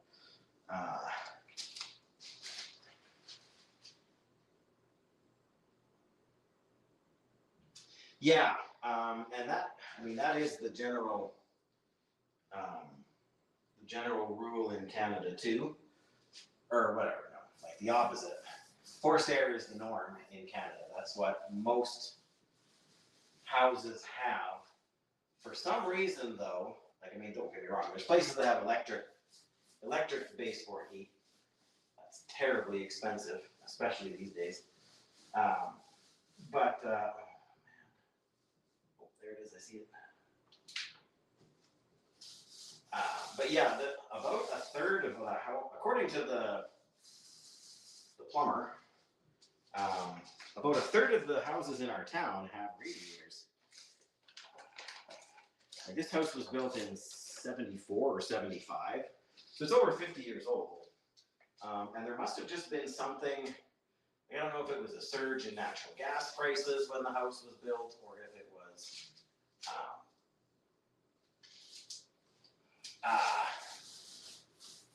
or if boilers were really cheap for some reason. But yeah, there's definitely, like, even the group home where we have 3 group homes in the agency, and one of the 3 houses has baseboard heat, like boiler baseboard heat, and it's just normal around here, I guess.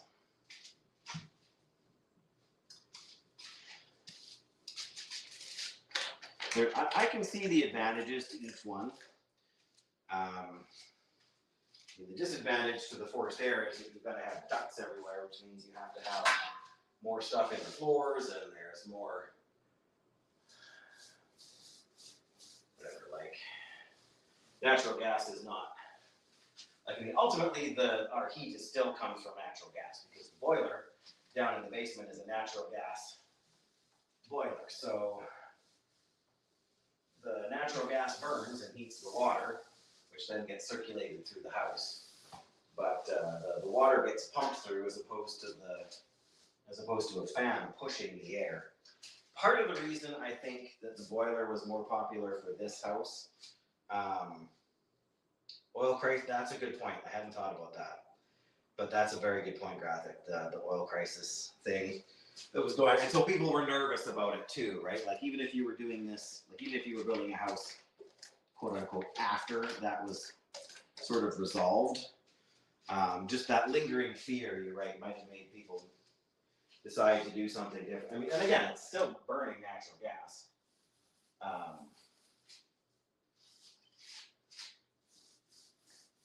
But yeah, just that whole energy crisis thing, and there might be like a safety aspect to it too, right? Like the whole forced air thing, like whatever, forces the air through, but it also stirs up a bunch of dust, and you gotta clean the vents. I mean, you gotta clean the fins on the radiators too. At least you should. Again, the people we bought the house from probably hadn't cleaned them in at least 10 years, probably more, just clogged with pet hair. We had to get out an air compressor and spray air through all of the fins on all of the radiators to get all the pet hair and stuff out of the. Well, I'm barely gonna. I might not even have enough to finish this wall. Well, that's what I get for trying to cut it close, right? You cut it too close. You never know till you go how close you're gonna cut it. Again, I'd rather have a little bit more.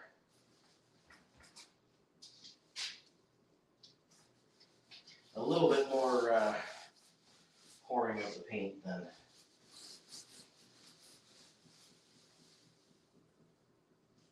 run out and have to, or whatever, have a whole bunch left over to have to pour back in. I mean, I don't usually do that. I usually just keep it in the tray and put it in a plastic bag, and then it seals and keeps it safe for a while so it doesn't dry.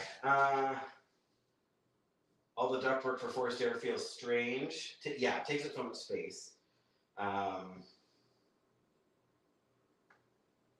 Yeah, so that's the downside. We have a wall-mounted unit that does our cooling, and so it's not as even throughout the house, right? That's right. Yeah, never have to worry about the cost of energy ever again. Dealt with that once and for all. Oh, okay. I need to pour more paint in here, where I'm not gonna. I don't have enough even to finish like the one little section of wall there. But yeah, we. Oops, I kicked the tripod.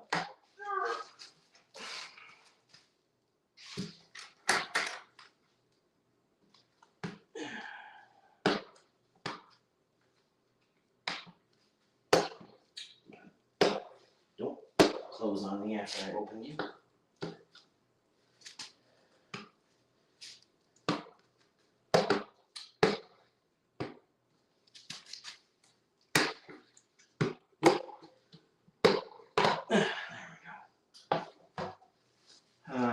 What was I saying about it?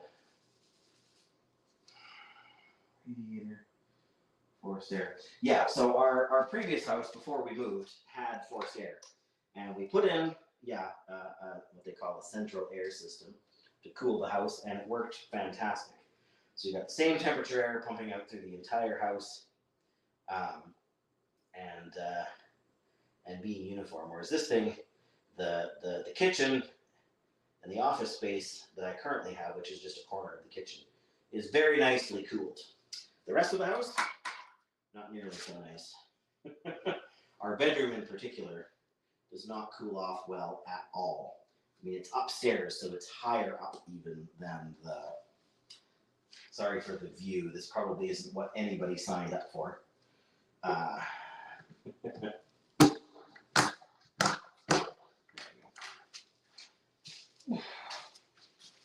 But yeah, so definite downsides there for cooling.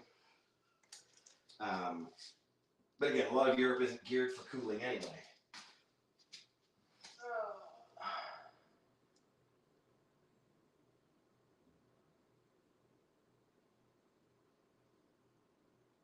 cut 3 times already and still too short.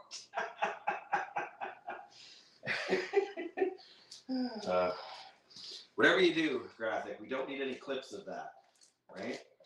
Nope, no clips, no highlights, no buds. But yeah, so having to have, like when we had, granted our old house was smaller, but it cost about $5,000 to have the central air installed. And that was connected to the forced air furnace system. The house here now, we spent over $6,000, like $6,500 or more to have the air AC unit put into the wall that we have. Turn off the screen again. And technically, we could spend that much money again to really properly cool the whole house, or the majority of the house. And like we just spent what we spent. We can't really afford to spend anymore right now because we're doing all this other stuff. So we figured better something than nothing. At least overall it will manage. Because we've had and it's supposed to be this weekend again. It's supposed to be 30 degrees out. I know the UK has been suffering under some pretty nasty hot weather as well.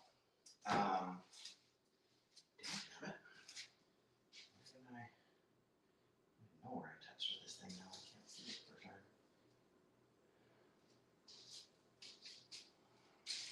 Well,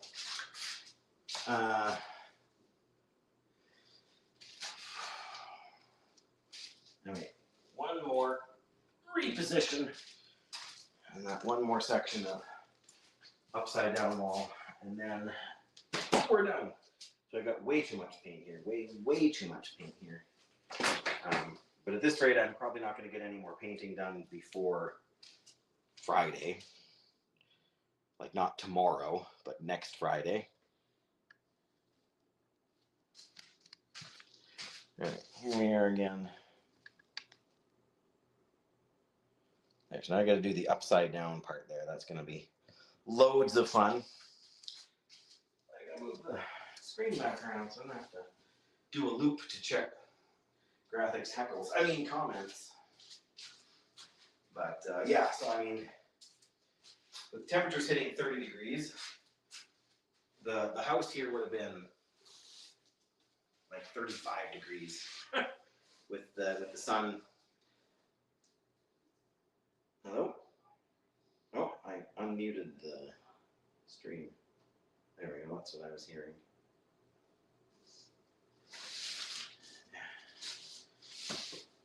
Where are you going?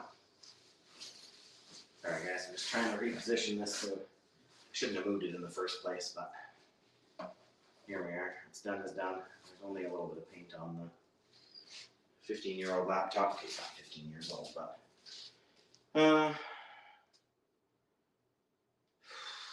okay. I need a mouthful of water.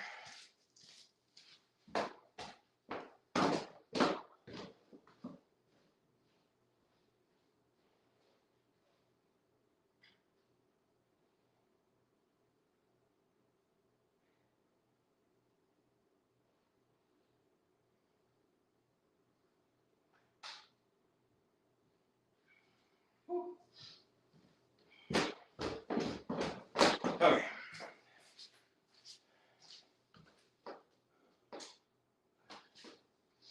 Doesn't matter how many lights I have on, I'm not going to get a good view of what I'm trying to do underneath there. Unless I bring like the trouble light under and point it up at the ceiling, which I'm not that invested in it.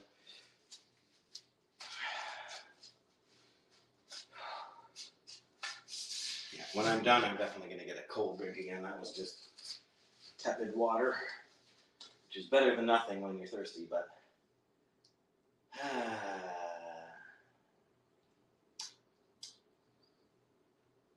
can't wait to watch that later, graphic. Thanks so much. Way to go. Hard at work. I guess I may as well move this a lot closer because I'm going to be under here. Woo.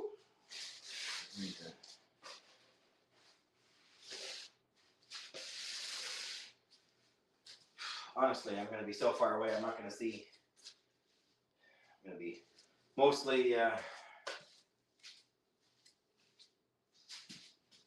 trying to see what I'm doing under here.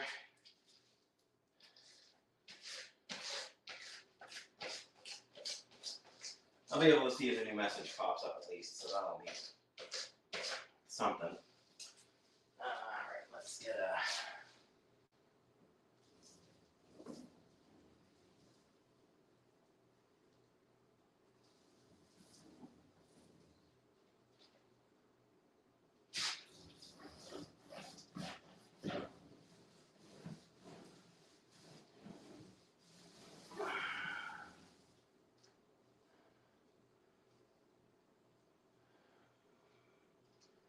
How do I want to do this?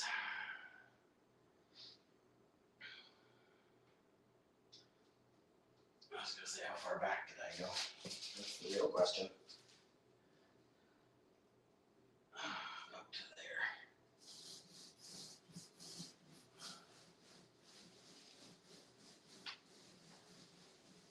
Yeah, I think whoever painted this last maybe did one coat of primer and then one coat of like actual paint and then said, nobody's going to look at it. I'm sick of painting. I'm done for the day. Why they said it like a pirate, I'll never know, but it seems to me like what they said.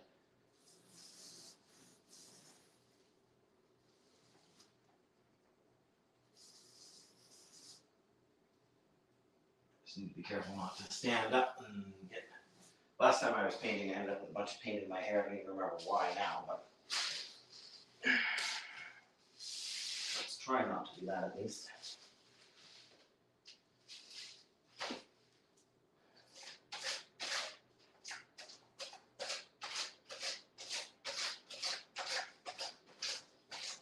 Okay, where did we see? Right about there, I think so.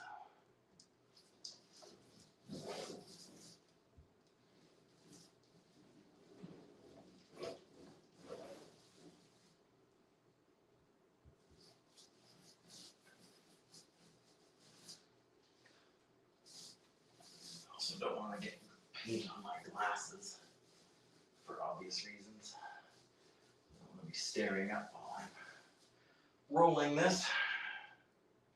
It's actually not too bad. I'm going to be done by next decent pass here. I also have to be careful. I want to lean on that wall, but I know the paint is down. But that's my instinct. Or to grab on, like up there. I think I can finish this. Yep, there's the...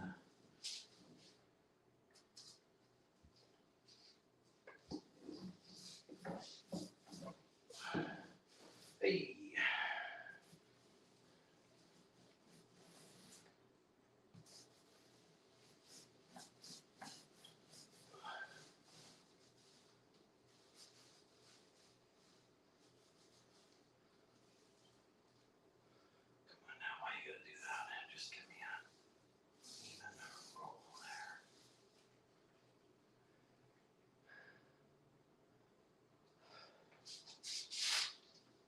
That already looks, oh, I missed a little spot. Like a really little spot like that's.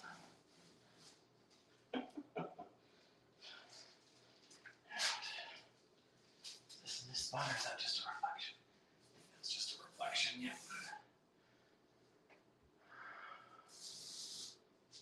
There.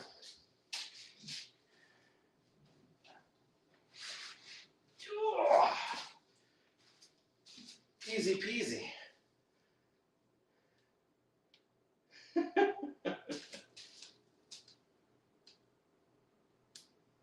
Yeah, the gray streaks, that's exactly right. Okay, this is not gonna sit on there. I need my garbage bag. All right, the floor it is. And my clip. Yeah, we're gonna skip the gray streaks. We're gonna go straight to painting my hair white. I tell you, it was surprisingly hard to get it out of my hair in the shower.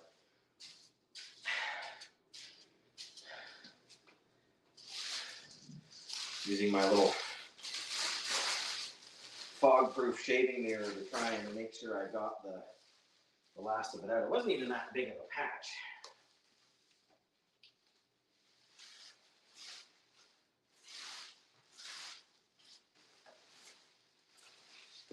All right. Realize you guys can't actually probably see what I'm doing right here. It's hidden by being off camera. I'm just putting the paint tray in a garbage bag and then put a clip on the, roll up the end of the bag and put a clip on it. Prevents air from getting at the paint, which means the paint can't dry. Whew. All right. That is finished. Whew. All right. The gloves are coming off.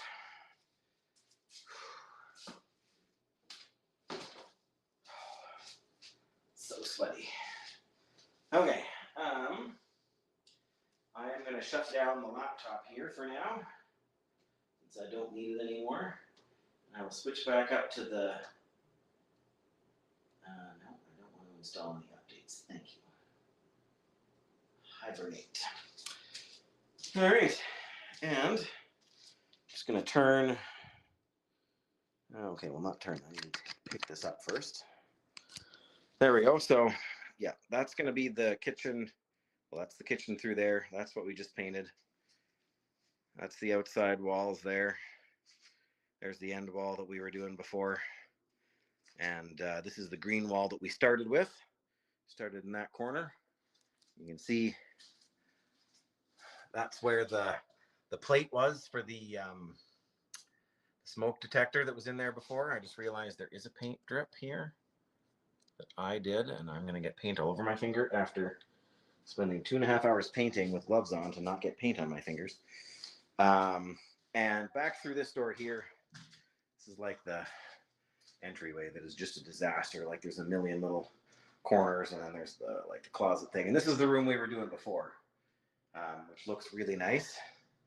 Now that it's finished, we need to replace that light fixture because my son is super tall and like will bump his head on the lamp there. But you can turn that out now.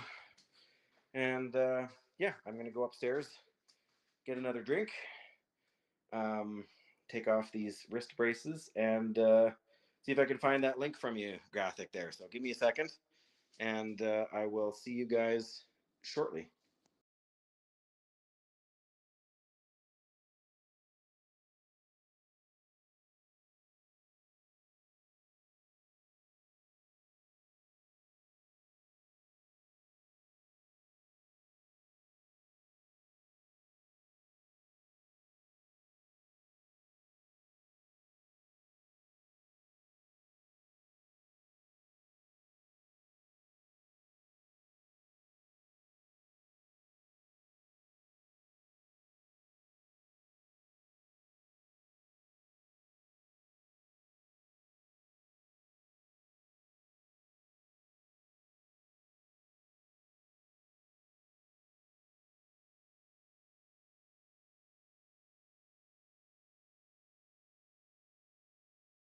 There we go. Now you can see me and hear me again. Yeah, well, we'll talk about that, Graphic. If if you want to pay for the flights, we'll see what I can do. Um, Again, YouTube going surprisingly well. We even have had 3 people roll through on YouTube. Isn't that fancy? I don't have the vertical thing set up because I know the camera won't do that properly. I haven't gotten my drink yet, so I am going to go do that, but I wanted you not to at least know I was not gone. Might take it a minute to download here. Where is...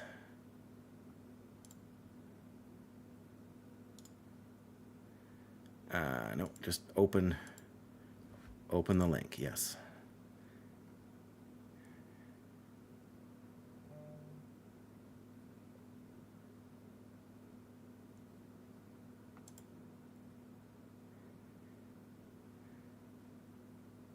Yep, that took 7 seconds to download.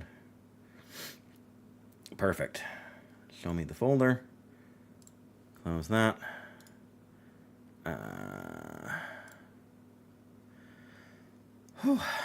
Okay. Move.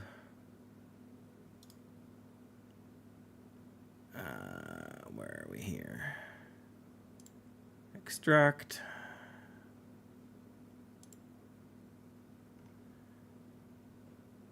Oh, I did save a screenshot of my own. Here we go.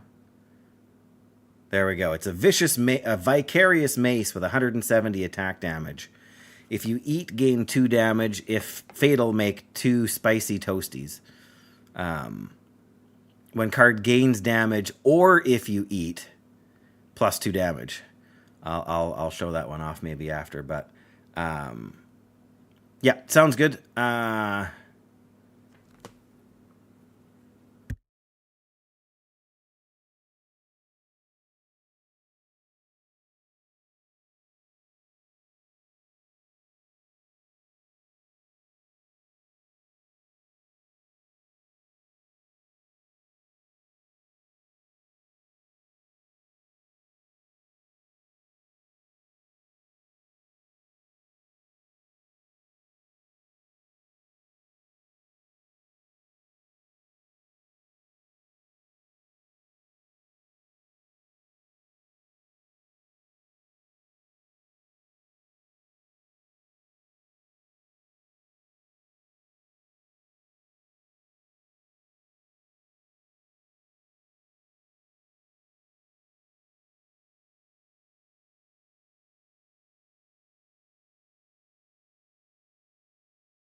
Yes, I am. Yes, I am. I just muted it when I stepped away. But I got my drink. I changed my footwear. Been wearing a pair of old shoes to do the painting in, and they just don't breathe. Because I'm painting in the living room now, we actually moved the TV upstairs. We got the couch there. And right above the TV, you can't really see it, but right above the TV, well, you can actually see the tiny, tiny corner of it. Is our AC unit. So it literally blows down on the couch while I'm watching television. I love it. My wife hates it. It seems like the camera is adjusted slightly up. There, that's a little better. Can't see the AC unit thing. But yeah, this is my... can we do full screen? Is that a thing? Probably would be. But yeah, this was my good one here. This was, well, you can see kind of sort of where this is. It wasn't at the very end, but this was my first run that I completed. I got this up to over 200 damage by the time the thing was done. This was just when I stopped quickly to take a screenshot. Does it have a built-in screenshot, or do you just use like the Windows thing for taking pictures of them?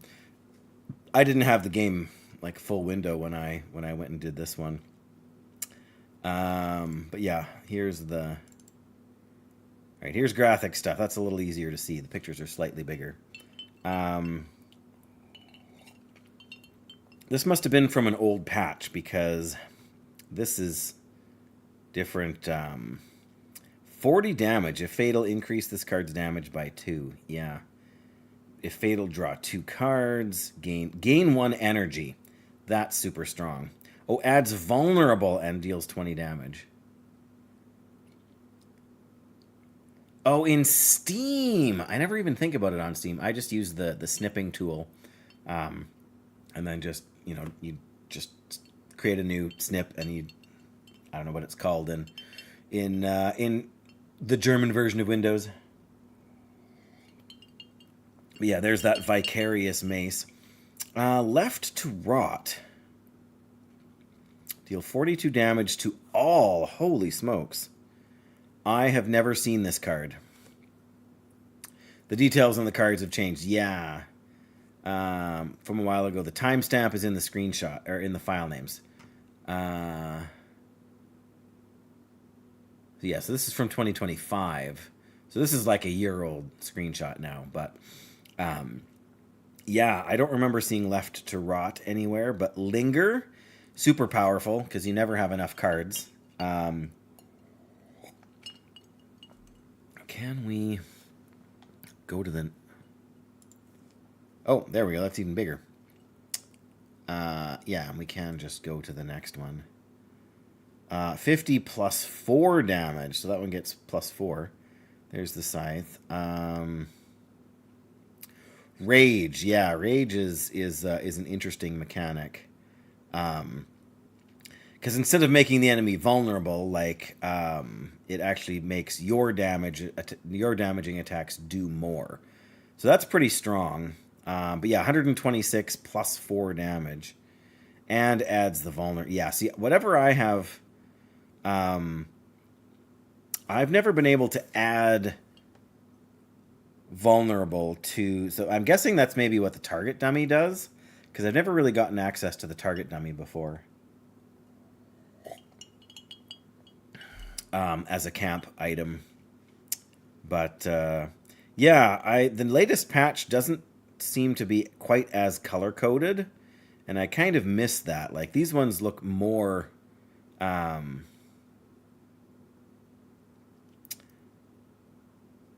right, when another card increases its damage, is increase this card's damage.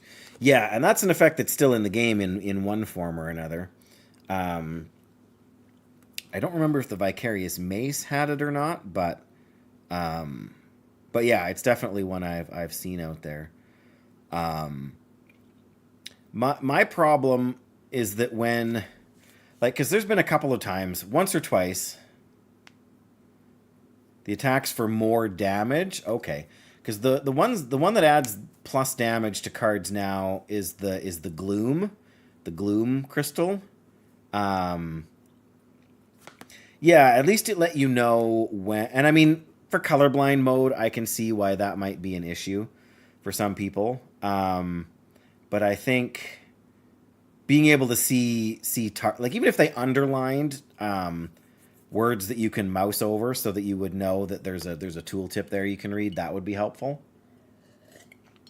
It's not completely gone, but yeah, it's definitely it feels like it's not quite as clear now as it used to be. And maybe that's because they're trying to streamline the visual style so that it's, and I can see that, like, so you want the UI to be clear, but you also don't want it to be cluttered. So there's that.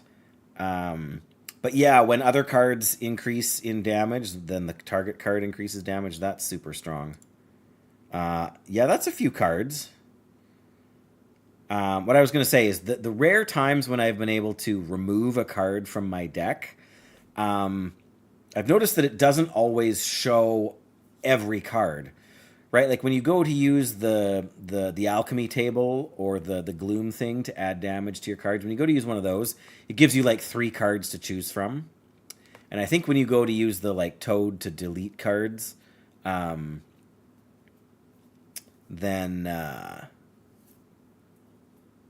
but it doesn't give you as many to choose from. And that can be a bit frustrating because there's been a couple of times where I've had the thing where I can delete a card, but the time when I've seen it come up and been able to use it, the card I wanted to delete wasn't available, and that was frustrating too.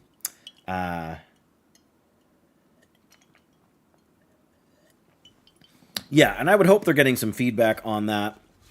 You know what we should do? We should go into Twitch here, and we're gonna change the game to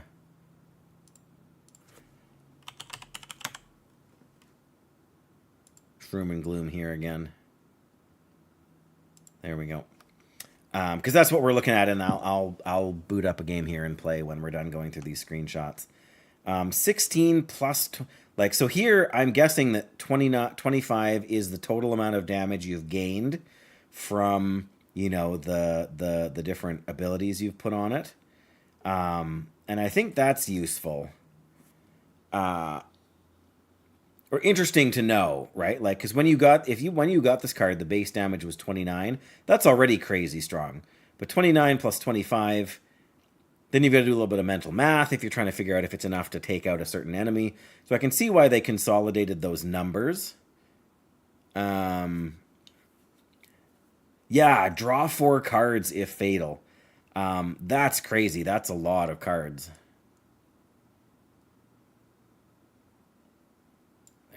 Just had to resize my UI there. Yeah. And that one's draw 2 cards. Like, card draw is strong, but when you're limited to 3 mana and the thing that lets you draw cards, costs 2 mana or whatever, energy, whatever you want to call it, then you've only got 1 left no matter what you do. So having more options is nice. Being able to cycle through your hand is nice. The base damage was not 29. You got the damage up with the target dummy. Okay. And other add damage cards.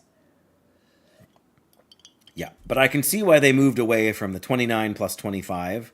Because again, then you've got to say, okay, 25 and 25 is 50 plus 4. So this card deals 54 damage to all, and it does it twice. Right? So then you got to realize, it does it twice. So that's actually 108 damage. Right? Plus, 600% damage for, the 12 stacks of vulnerable on it. But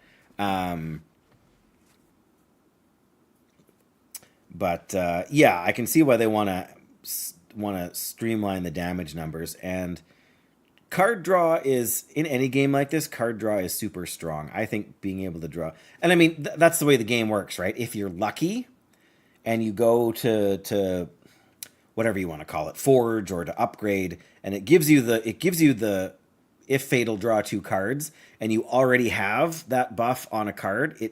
The fact that it stacks is neat, but for card draw it seems too strong, right? Because I had one card, one of the games where it summoned it created 5 different toasties, right? If I could execute with it, which again, super useful, but super cluttered in your hand. And if your health is already full, then those cards go into your hand, and they actually, because that happened to me, I was saying before, if you only draw 4 cards or 3 cards, if you get a debuff card on you, then you only draw 3 cards. And if all 3 of those cards are food cards, then you do no damage, and you have no way to, not only to do no damage, but no way to put enemies to sleep, no way to manage their, if they've got these shield things on them, no way to reduce those. If you don't have cards left in your draw pile, it will take them out of your discard pile. Okay. Yeah, and I can see that being an advantage, because I got to that point at one... in the one run I did, I got to the point where I literally had my whole deck in my hand.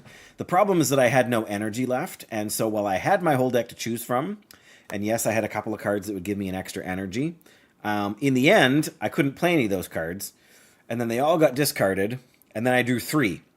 And when I drew 3 food. And then I drew 3 food again, and then I drew 3 food again.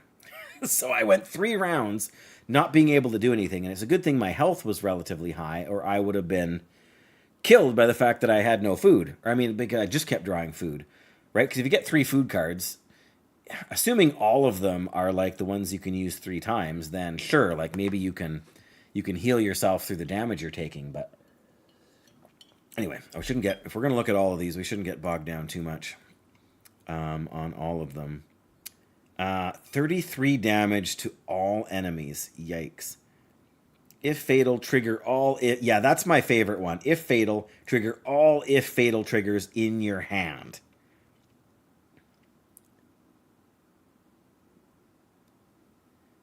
Oh, gain +2 energy when I've never seen that buff. I've never seen that once show up. So unless that's something you gain from the target dummy, they may have removed that from the game.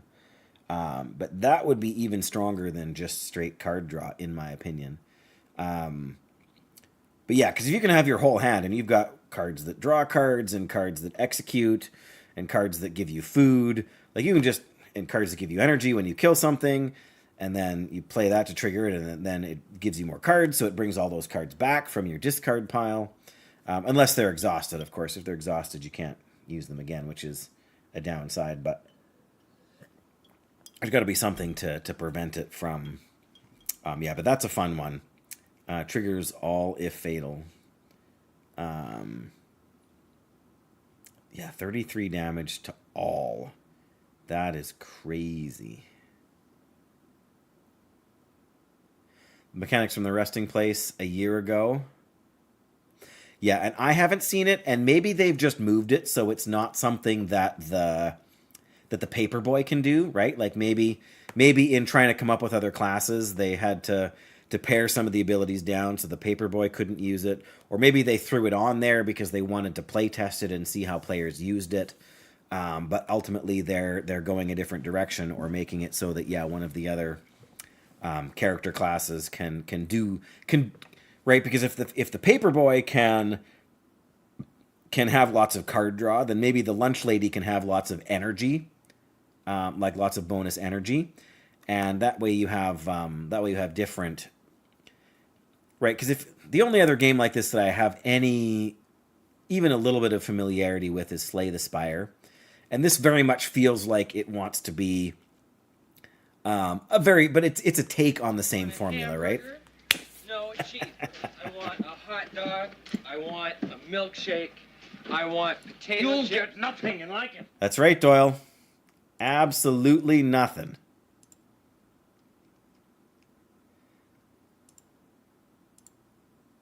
No more rhymes now, I mean it. Nice to have you here, Doyle. Nice to have you here. No worries. Were you here when I was playing this game? Like, it's been 2 weeks since I streamed last, so I'm doing all right. You missed 2 hours and change of me painting the living room, as you may have guessed from the stream title. So I'm sweaty and tired, and I've got about an hour and 15 minutes until my wife comes home.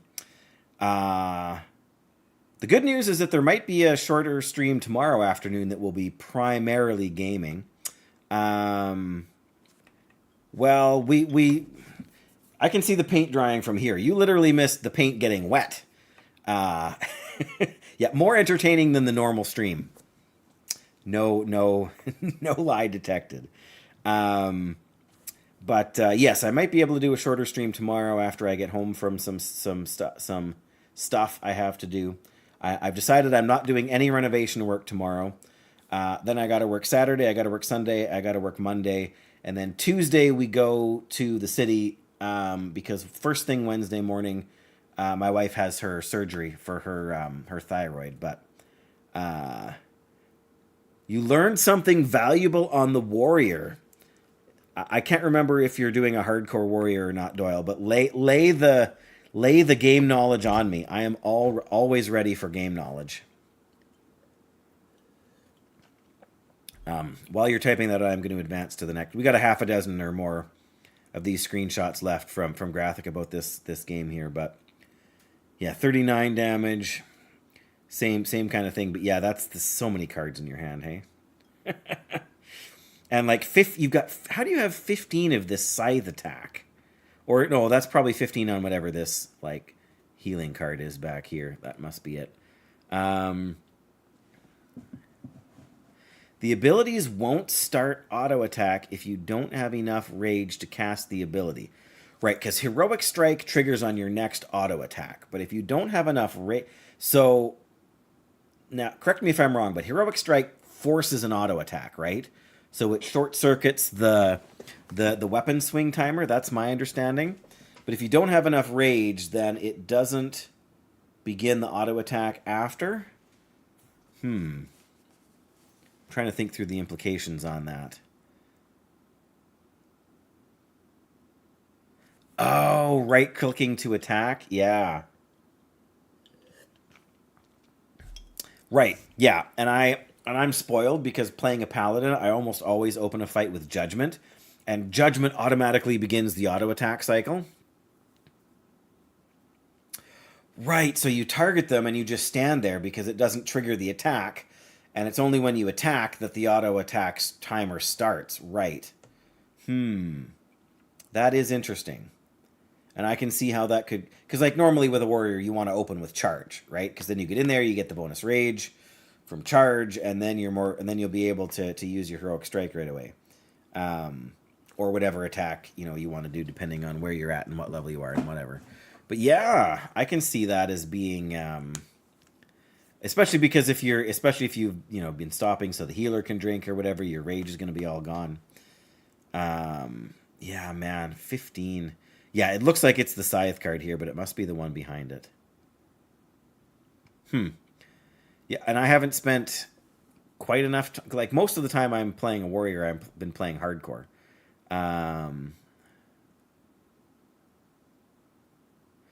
You did some reading, and warriors replace most of their abilities with the start attack macro.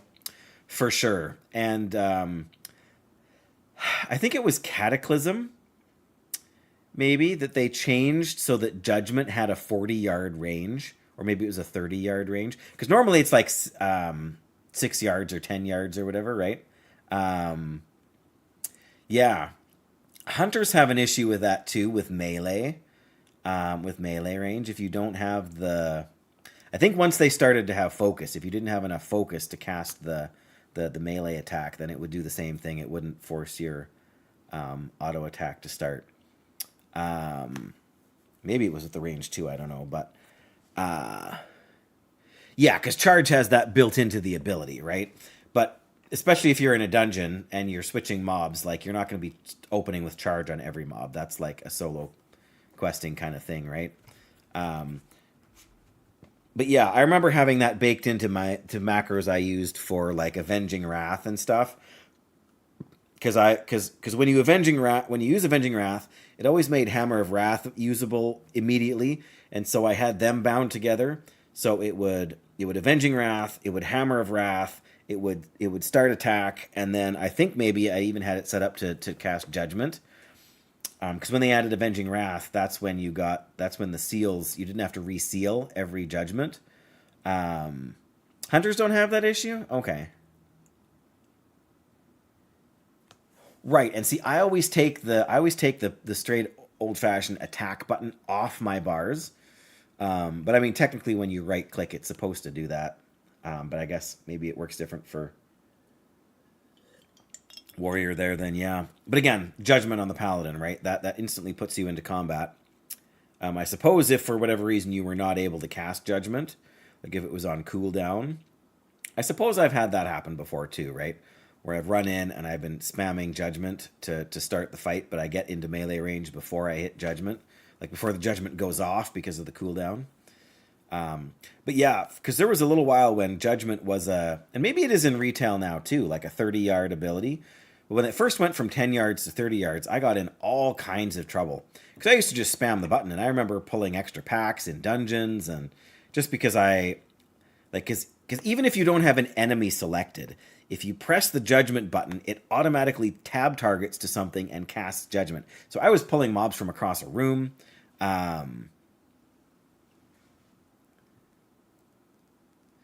Yeah, I'm not sure about that graphic. I haven't played enough Hunter over a long enough span of time in the game, but that's the way it feels like to me. But again, that might just have been my imagination. If I'm going to play a warrior, yeah. Well, and that's the thing. Like, I have so many macros for paladins built into my UI and like saved in it now that I just, as soon as I get the ability, I just drag and I know what ones I want to replace with macros, and I just open the macro and it's instantly there, and I can just drag it in, and we're good to go. But for sure, it is good to know that. Yeah, that's true for a druid. Yeah. All right. I don't know how many more of these screenshots we have to go through, but yeah, bless. This was a fun one because you bless the enemy so that when you, I can't remember how that works because it's not. I had it one time, but yeah, inspiration is good too. Yeah, I used this one whenever you can find fertile growth. That's super good. And minor growth isn't bad either.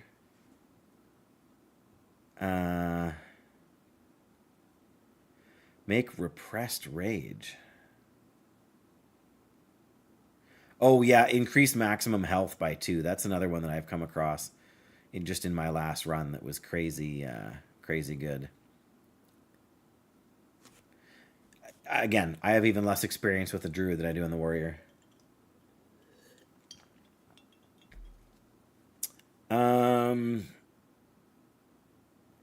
Sorry, I'm just looking for that. Oh, this one here. Deals 28 damage twice. Make regret. If fatal, draw 2 cards. There's one oh the pointed stick, or the, I can't remember what it is. It's the one that deals 1 damage 3 times. I got that thing up to 49 damage. So it was dealing 49 damage 3 times.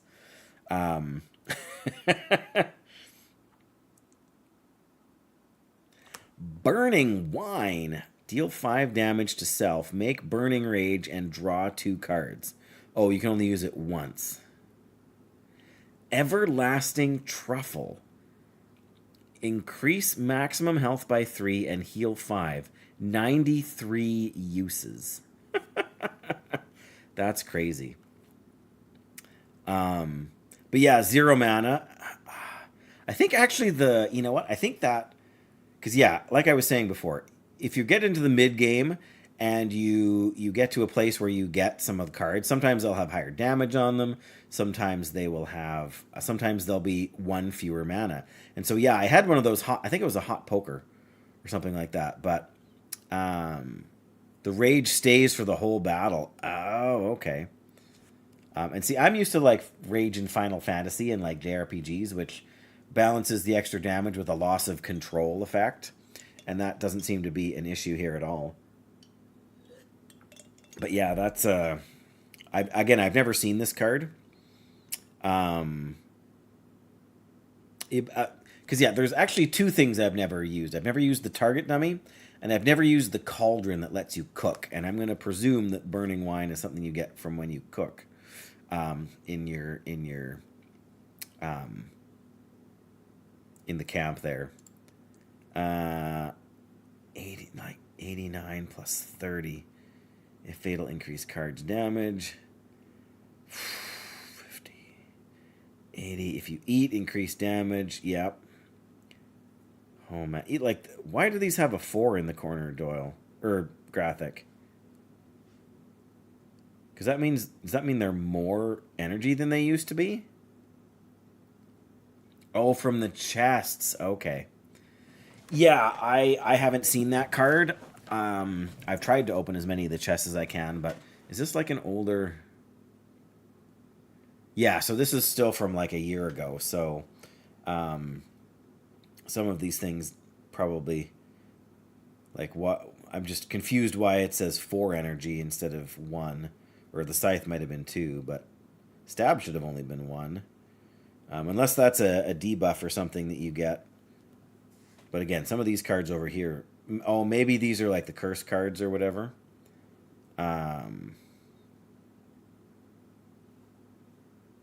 Anyway, just my thoughts as I look at them all. Influenced by cosmic horror. Oh, right, okay.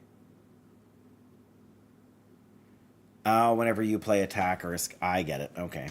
I don't remember ever having to deal with that. So either I've been lucky and not gotten it, or I've killed the boss fast enough, or something.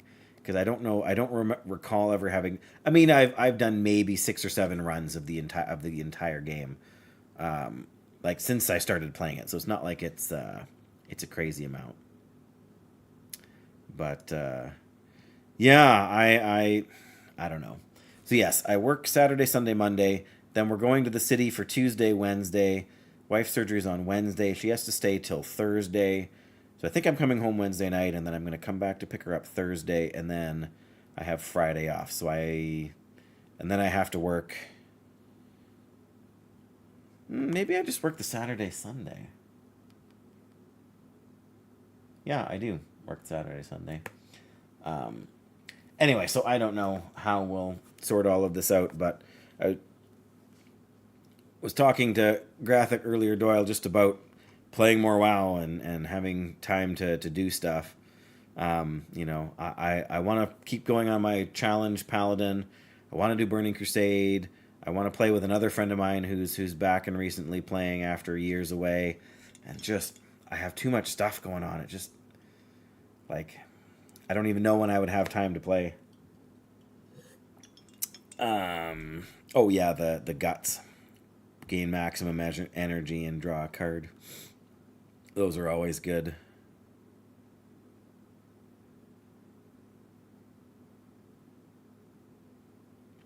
Yeah, I think that's from using the guts here because they increase your maximum energy. So like here you've already spent some energy and you still have 7 there. That was definitely still in when yeah, because the guts increase it for the duration of the or whatever permanently.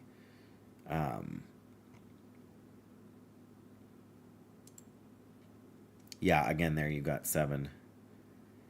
If fatal, trigger all if fatals, and then there's if fatal, increased health. Increase the card's damage. Make it toasty. Like, you're gonna have so much stuff in your hand, it's ridiculous. 330 health right there. Like, what is that? Cosmic Horror is more visible in a few more screenshots. Okay. Oh yeah, because this one increases your health, right? 8 damage, yikes. Or 8 mana, yeah. But yeah, so just by having it in your hand, when you play this card, then it increases, and you still got this one in theory available to play. Yeah, that would add. I keep wanting to hit the end turn button to advance the thing. The Parasite is so strong. I did one run where I had 3 of these in my hand. It was ridiculous. Absorb. Deal 17 damage twice and heal 12. Haven't seen that one before.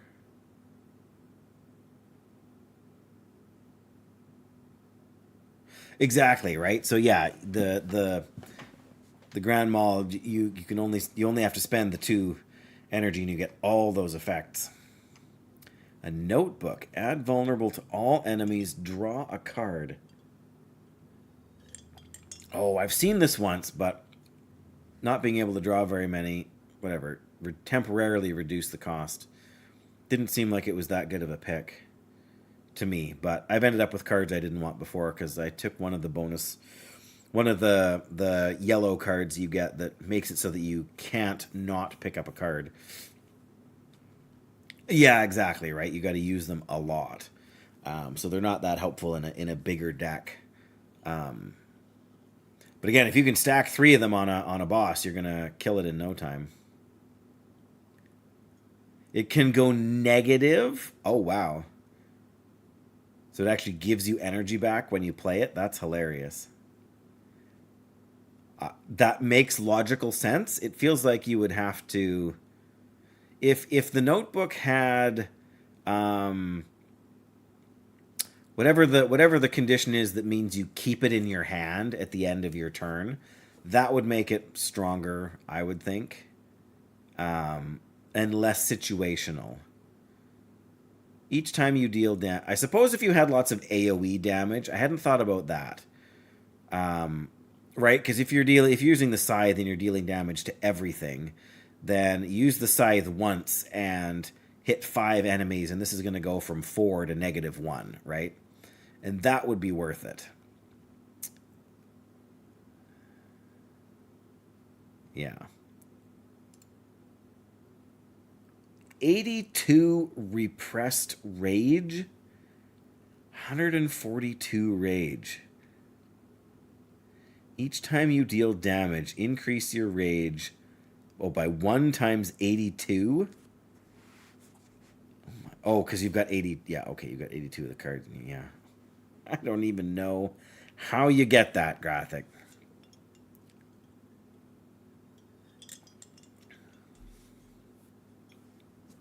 Yeah, and that's the thing, right? You've got to, if you don't have the scythe already, then taking the notebook is going to be tough. Or one of the, because there are a couple of abilities that will deal damage to everything. Or there's one of the food items that does that, right? It heals you for 3 and it deals 3 damage to everybody. Ah, Cosmic Horror.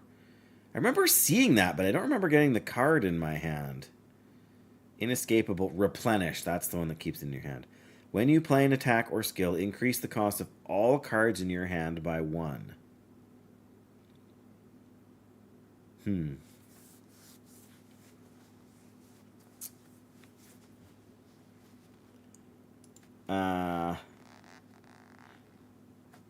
Right. Oh, yeah, 142. That is crazy. 3 plus 142. Just one shot everything.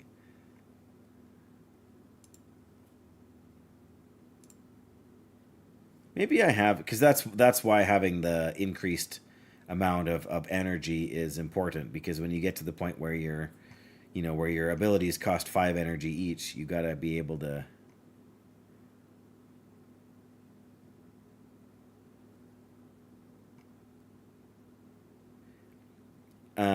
Sorry, is it this one? Add vulnerable to all. Deal 124 to all.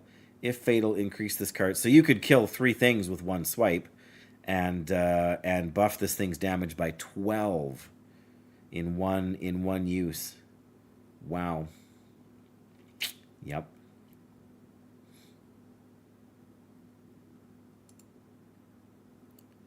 Yeah, same here, right? 132 plus 5.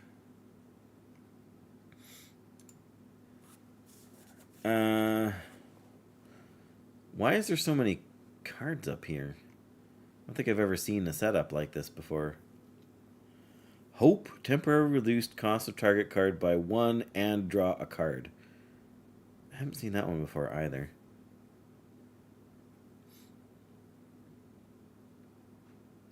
Right, yes, because it plays that effect first, right? Because they go... the effects trigger in the order that they are read on the card, right? Yeah. Horrible Club. There's how you got if fatal, make hope. Oh, this is probably your discard pile, right? Right, so you can cast that on whatever this is under here. Can't tell for sure. To reduce its cost so you can use it again.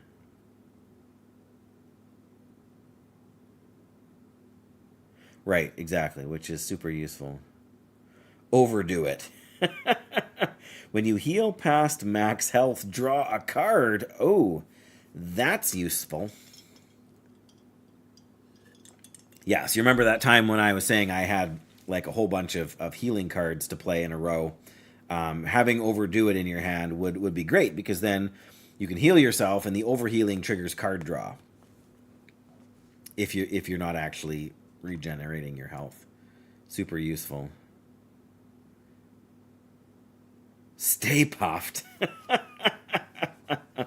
Absorb 2. I can't... Oh, that's just a permanent card in your hand. So it basically just gives you permanent armor. That's useful. Is that what this little circle thing is here with the number 2 on it? Is that...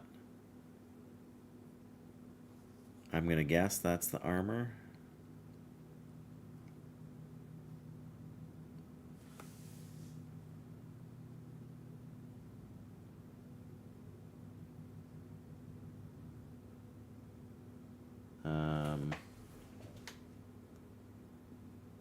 A truck and trailer just pulled up in front of our house with like a cherry picker in the on the thing. I have no idea if they're just stopping there for fun or if maybe they're doing something over at our neighbor's yard. I don't know. Nobody's coming over to the house from here as far as I can see. I just heard somebody close their car door though. And the engine shut off.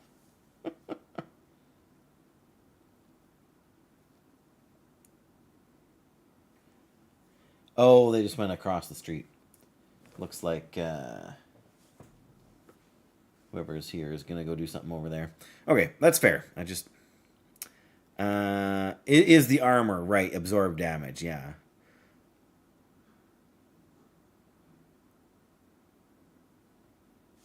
No, I wasn't sure where they were going or why they were here. But yeah, clearly they're doing something... Oh, you know what? The neighbors have a tree in their backyard that looks like it's dead. I never really noticed that before, but they're probably going to take that down. So yeah, I've seen an item or two, like the Mossy Guardian or something like that, or Mossy Shield, that gives you temporary absorb. I don't think I've ever taken it, and I need to get better at... The problem is I start a run, and I get 2 or 3 rounds into it, and I'm like, okay... I know what I need to do to best advance, and so I end up passing on the same cards over and over again and never trying them out. I need to work on that, because do I want to just beat the game again, which I've already done, or do I want to see what all the cards do and find out what other synergies there might be that I'm missing? Burning Rage, right? Yeah.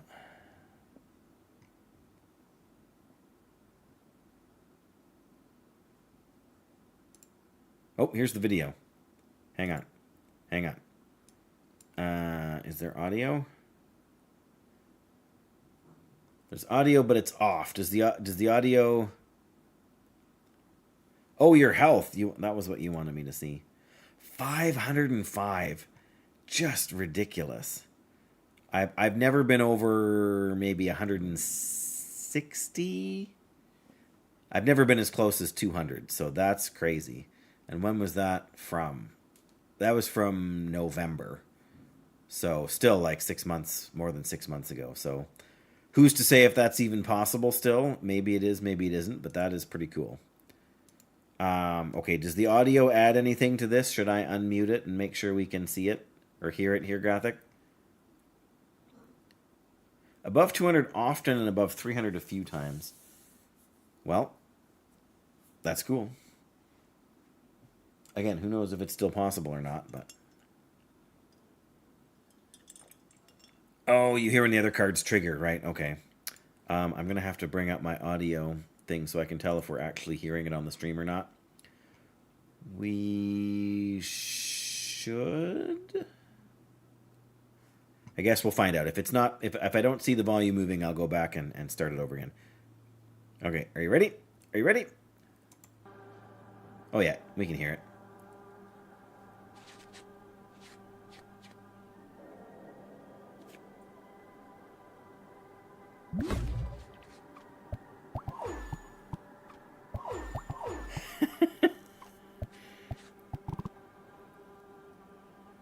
$24 toasties. Oh, and you got another one? Oh no, because you drew it from your discard pile.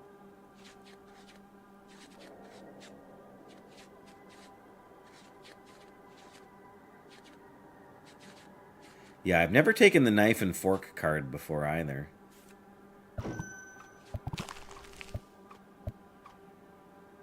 Right, so every time you heal, yeah.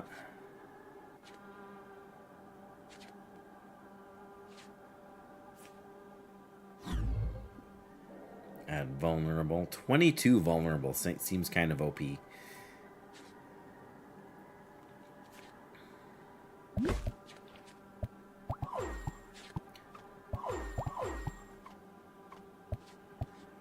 Yeah, you had some kind of a yellow card there that triggered that I've never seen before. It had some kind of a cleaver on it. Yep, there you go. Oh yeah, here we go. Okay.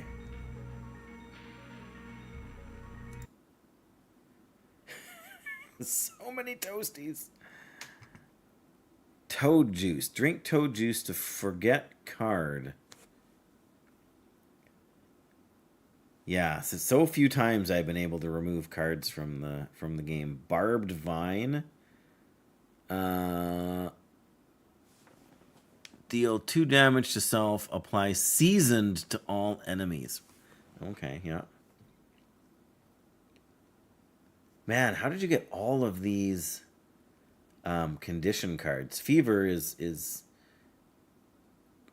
dread, unplayable. If this is in your hand, when an enemy dies, make relief. I don't know what relief does, but it sounds powerful. Dodge 2. Well, that's cool. 2 inspirations, man. This is quite a deck. Yeah, the zero energy attack cards are always crazy. Oh, and there's a cravings, right? Unplayable, replenish. If this is in your hand, when an enemy dies, make satisfying nibble. I saw one of those briefly, but I don't remember. Like, it doesn't show those cards in your hand here now, but wow.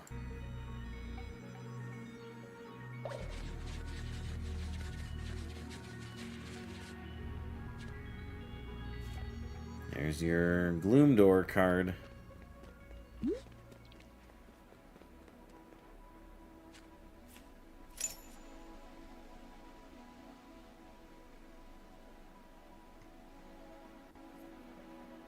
There we go.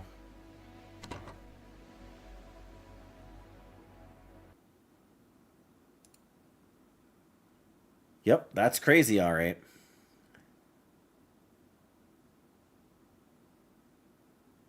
Oh yeah, I was wondering about that. It seemed like you were trying to play something and couldn't get it to work. Yeah, that makes sense too. For sure. Okay, we can now.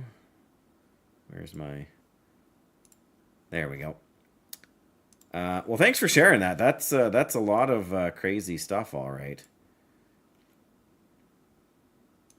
And it's interesting to see some of how the game used to look too, because you don't like, whatever. Again, you said there was an update shortly before I downloaded it.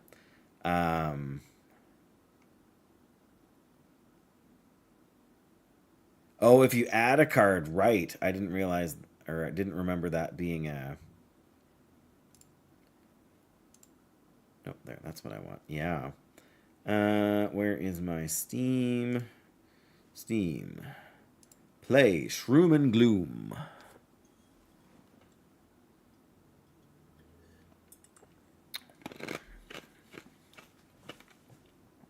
Yeah, I'm sure there's tons of stuff to go on. Are we going to pick up the game? We didn't have any trouble before.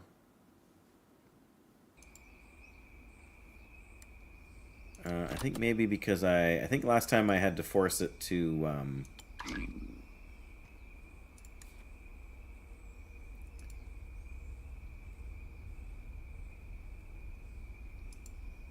think we had to force it to go to a full screen window before it picked up. Is that what it was?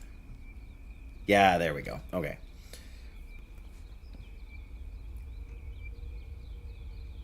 I feel like we decided last time that my camera was in a terrible position for this.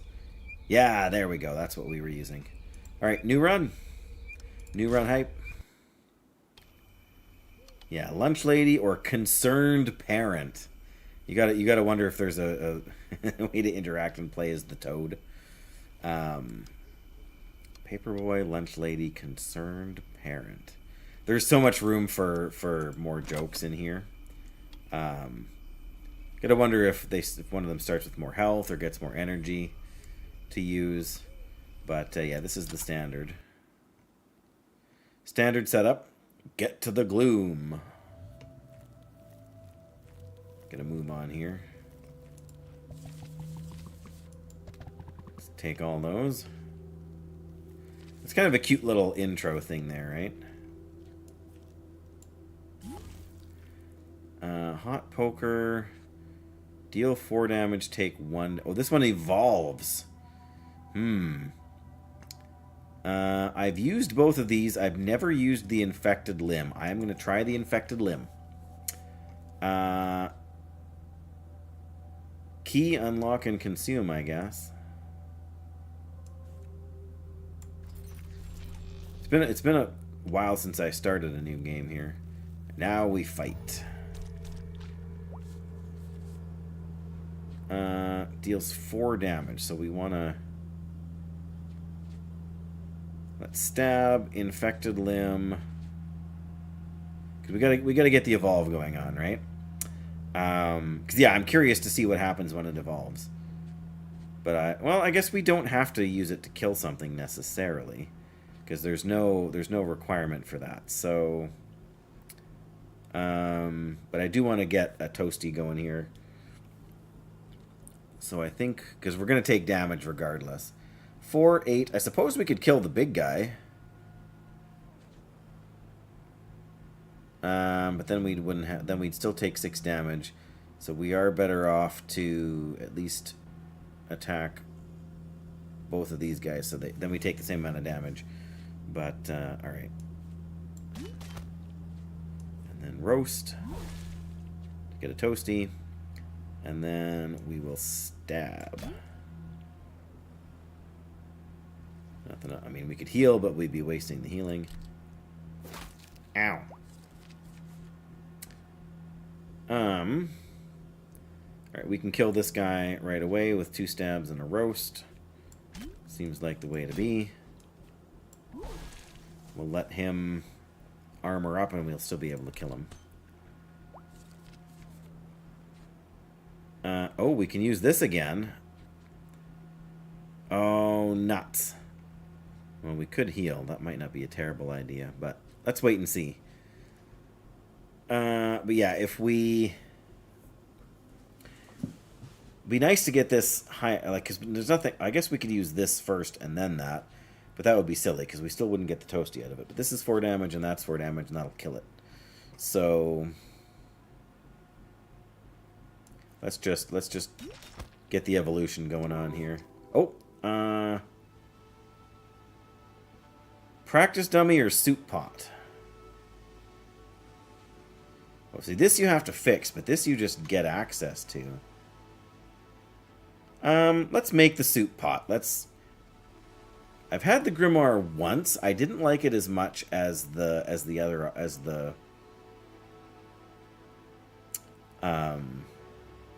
maybe, I don't know. Maybe I didn't. Let's try the soup pot though. That's one I'm curious about. Have I never gone this way for the? Because I always want battle cards, and I'm assuming that one gives me not battle cards, like camp cards. Camp cards are more interesting than you would think, though. All right. Choose a foresight.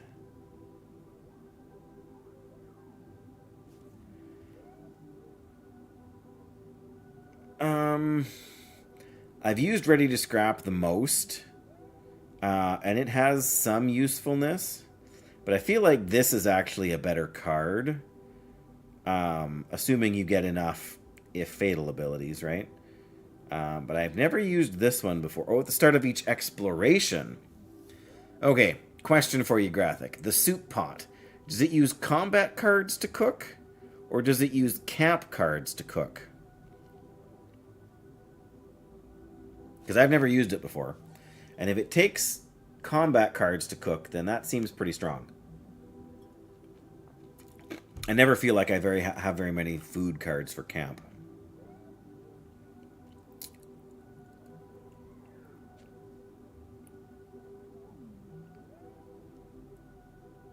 Exploration food cards? Okay, I'm torn then.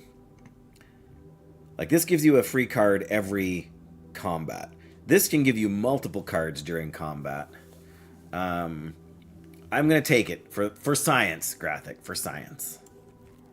Just to see what it gives us. Draw an edible. Is that the rat jerky? Must be. All right, soup pot. All right. Oh, what? Oh, we can trade. What? Why is this locked? Oh, because we get this for free. It costs 0. But if we consume, okay, so this does use your combat cards. It costs 1 food. So we got this. Deal 3 damage to all if fatal, make it toasty. Spicy soup I've had before, but endless soup. Heal 3, draw 1 food. I'm going for that.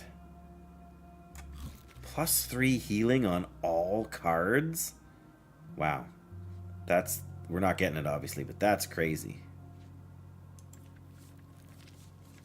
Alright, well I feel like that was worth it.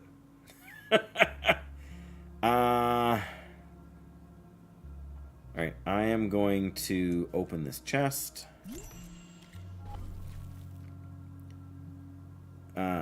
Blast. What does Blast do? Increase the damage of the killing card by... Oh, so whatever card you kill the enemy with gets the bonus damage. I like hot sauce. I've used it to great effect before because spicy toasties are very useful. Yeah, it should be epically... There's a reason it's only got 7 uses. If you eat, make a toothpick. A toothpick deals free 2 damage. It doesn't seem that great. Bless is pretty strong because it can scale a lot of cards quickly. But hot sauce gives you lots of food quickly, right? And being able to have food and heal. Plus we have the pot in camp. So I think we want hot sauce just to scale the food. Because if we're going to use the soup pot, we may as well use the soup pot a lot, right? Because toothpick isn't food. Although I can see to, if we already had lots of food or had lots of ways to get food, toothpick could be good. But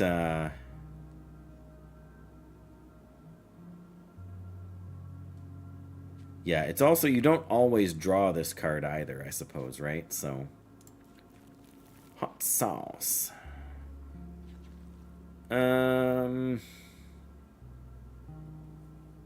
Yeah, and that's the other thing. The toothpicks are temporary, so you have to... Oh, we have no energy left. Well, that's okay. We get taken no damage, so we're going to rest. I want my shovel. Campfire. Ooh, do we want to take 7 down? Oh, we can... Well, we can use the flashlight. Oh, and this will hold damage at bay. Let's use the shovel. Oh, distant shadow. I can't not take distant shadow. It's too good. Which is a problem in and of itself, right? I mean, it was too good compared to the options there. I make a campfire.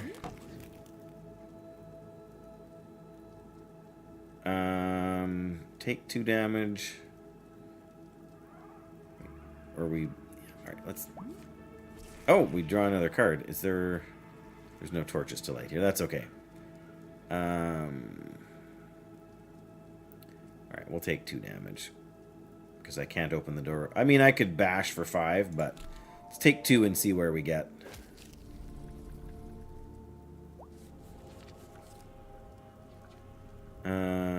We need to reveal that. We can reveal with this. We can bash the lock open with a tool, so...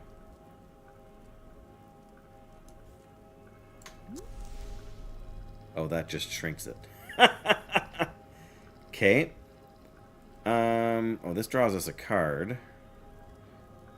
I mean, there's no real benefit to hanging around any longer. Sometimes if you use... I mean... Oh, there's a bat there. We could have... we'd hit the bat with a shovel. Can we break it? Yep, we can. Why not? I don't know what it does for us, but... Just gets rid of the bat. Now we take no damage for sitting here. Well, that's cool. All right. Well, let's trade edibles for. I don't have any explore cards. I don't have any edibles. That's what I don't have. I mean, combat cards. I'm a sucker for combat card. The camp mechanic is really interesting. It's one of the most different things about this game from Slay the Spire. Like Slay the Spire, cards, energy, you know, very limited options for, like, this game has a lot more healing than that game does, which is fine. Like I think it's balanced by interesting boss abilities and stuff. But the camp mechanic adds a layer of complication to it. It gotten very intricate with the latest update. It was way simpler. I like it. I just, combat is more fun. But the camp is more like a puzzle game, right? Like, sure, I can ignite or reveal something. Do I want to ignite the campfire so I can rest and take less damage? Or do I want to, use the fire on a mushroom thing that's going to give me a healing item? Or do I want to repair, do I want to break the lock so I can move forward? Do I want to open a chest so that I can get a new card? Or do I want to use the soup pot so I can get more food? Do I want to repair the kitchen thing so I can get more bonus effects on my cards? It's very much a what do I want versus what can I get for myself right now, Okay, that one's asleep. That one's just armoring up. Can we do 10 damage? 4, 7, 10. Yes, we can. Perfect. That does 1 damage to me, right? Yeah, it's almost like a puzzle box kind of thing, right? Because the campfire, like the things that buff a card, you use it and you're done, right? But the campfire, once you light it, it stays there. What would be interesting to me is if the cooking pot went on the campfire, so you had to, and I don't know, maybe you have to, do something to make the soup pot available anyway, but, make a toasty. Which I would like to use to heal, but I need it for the store coming up, so let's not. And we'll end our turn. Oh, see, now we gotta use Endless Soup. Heal 3, draw 1 food. See, I want to heal... it costs 0 mana, so... Even if we don't use this, just the free heal is super good. Oh, but hot sauce. Oh, well, we're not getting hot sauce back again, so... So either we deal 4 damage, or I think we're just gonna use the Distant Shadow here. Not that it matters which one we use it on. And then that's it.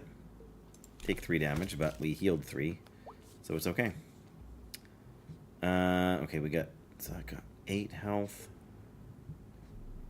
They both got 8. That's 7. So we can't kill them both. Oh, you know what? We can, because this is going to take 2 damage whenever we play a card. Oh. Yes, you're right. Should use Distant Shadow before the other cards. That is absolutely true. It should be the first one you use all the time. But yeah, we can use the stab on this one, which will damage this one, which means then we can get 2 more toasties. Perfect. Yes, this only has 6 health now. Oh, okay. I miscounted there. Oh, because that had armor too. Shoot. It's gonna do 2 more. So we have to use both of these on the one guy. More valuable to not kill an enemy because it gives you more rounds to play cards and up. Yeah, exactly. That's why I'm trying to figure out how to sort of maximize my gain on the toasties here. But I have to use them both to kill it. So I should have done it on the other one. But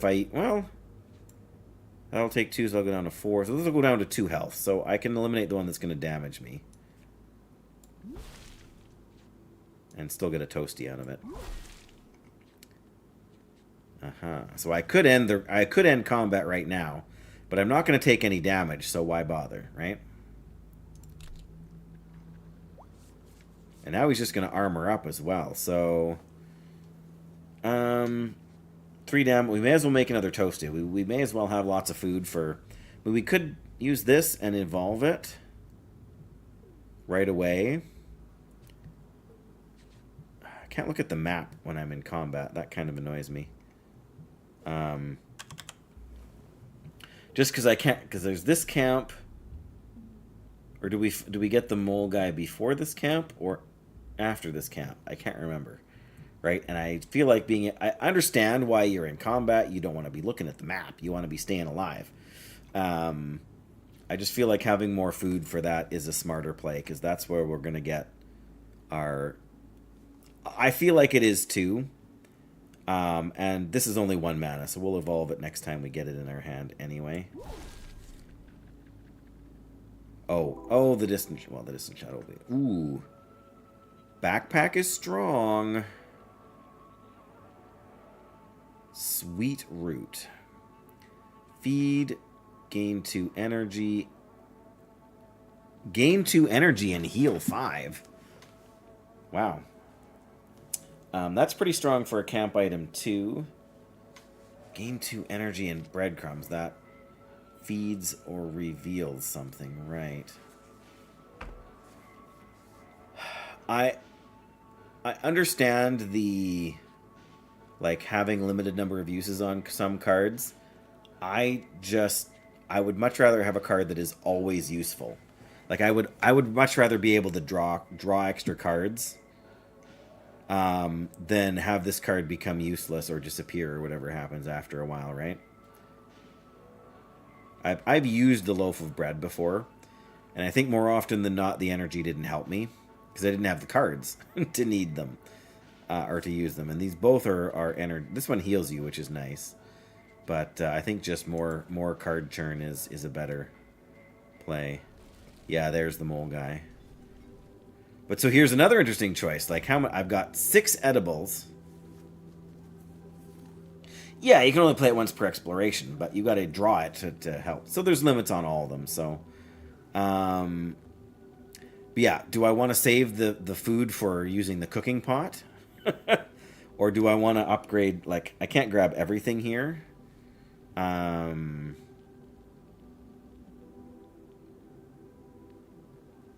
Right, if you can redraw it, but then of course it, like the flash from the phone camera, once it's worn out, like it's gone. Vulnerable, deal 4 damage and return stroke. Deal 8 damage when a card gains damage plus 2 damage, and it's only 1, and it lingers in your hand. That is I like the cards that linger because it gives you more chance to buff the thing. But Flambe. Deal 8 damage. If fatal, make 2 gourmet toasties. Those are the ones that give you energy. We have to take Flambe.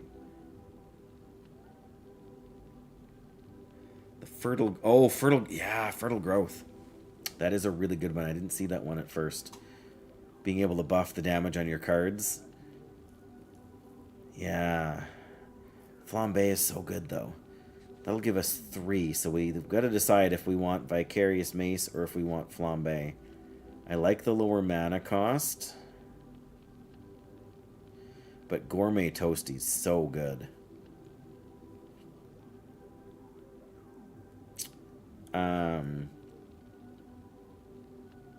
Yeah, that's true. Greedy Dagger. Especially if you can ramp Greedy Dagger, because then you can actually draw 2 cards with it, right?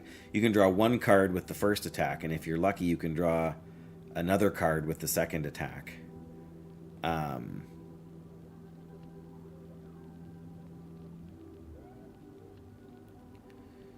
Greedy Dagger. Yeah, that's true. That Fertile Growth, though, like, because we don't have any other way to add damage to our cards yet, I had one of them. I've used it once, and it did pretty well for me. I think I got it up to like 40 damage or something, which was pretty strong.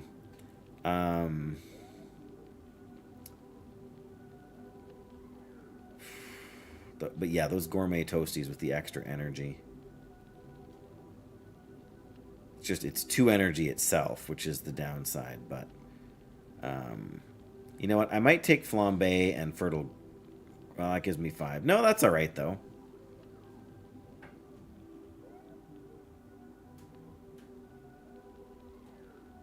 Right, yeah. Upgrade the greedy dagger first, not the return. Yeah, that's a good point. I'm not worried about using up all my food here. We should have other opportunities to cook. Especially if we could, like, I wouldn't want to necessarily burn a lot of gourmet toasties for cooking, but I just think the fact that it gives us more food options is a good thing. Deal 4 down, yeah. This one is harder to scale because but it lingers in your hand, so that's the upside, right?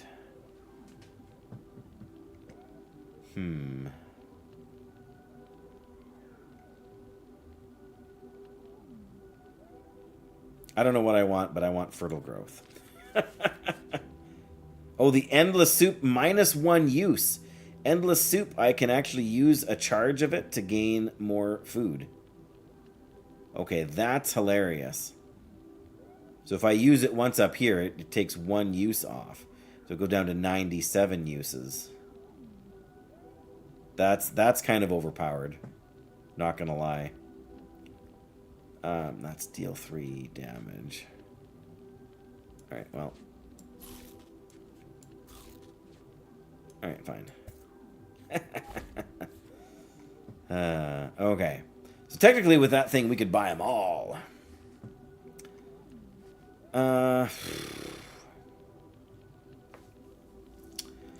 I think flambe.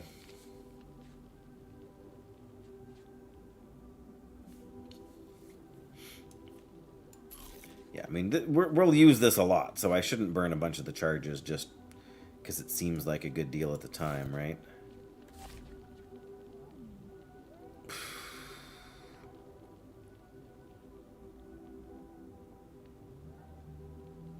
Yeah. We've got 2 left. Well, I want the Vicarious Mace, but I'm gonna pass for right now. I'm gonna try and bye. All right, let's see how the soup pot works here.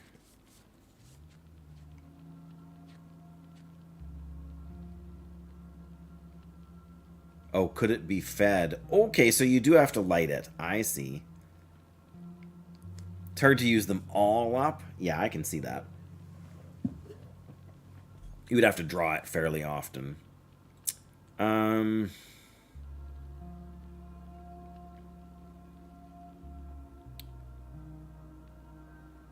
so we can either light the fire or we can light the soup pot. Problem is I don't have much food left. So I don't know if that's worth doing or not. Let's see what we get out of here. Another infected limb. Ooh, if you eat +1 damage. Well, there's our greedy dagger.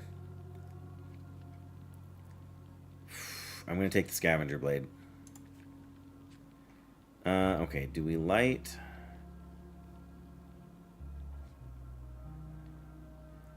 I don't have the food to do anything with it, so...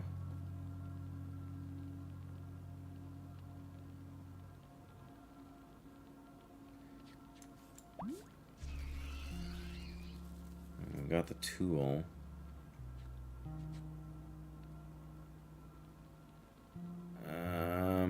Oh, right, this is Icy Pool or has a chest. Okay, so we gain plus health or... Because I've done this before, or we go get a bonus chest. A choice of rare cards, yeah. I think I did this once. I must have done it once or else it wouldn't have revealed the thing here.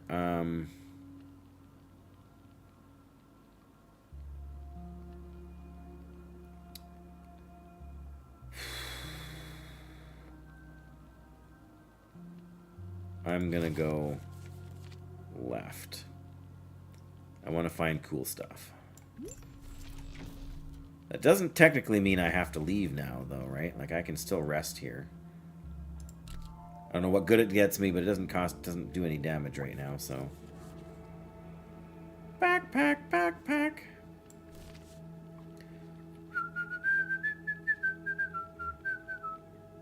Looks flammable. Yay! +2 maximum HP. Perfect. I can use this in here. Oh, because it could be fed. Oh, so I could put the rat jerky in there, too. Didn't think about that, did you, Dave?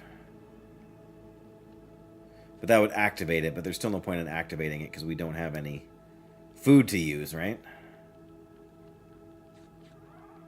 Alright, well, I'll take +2 health at this point. Since we're not going for the...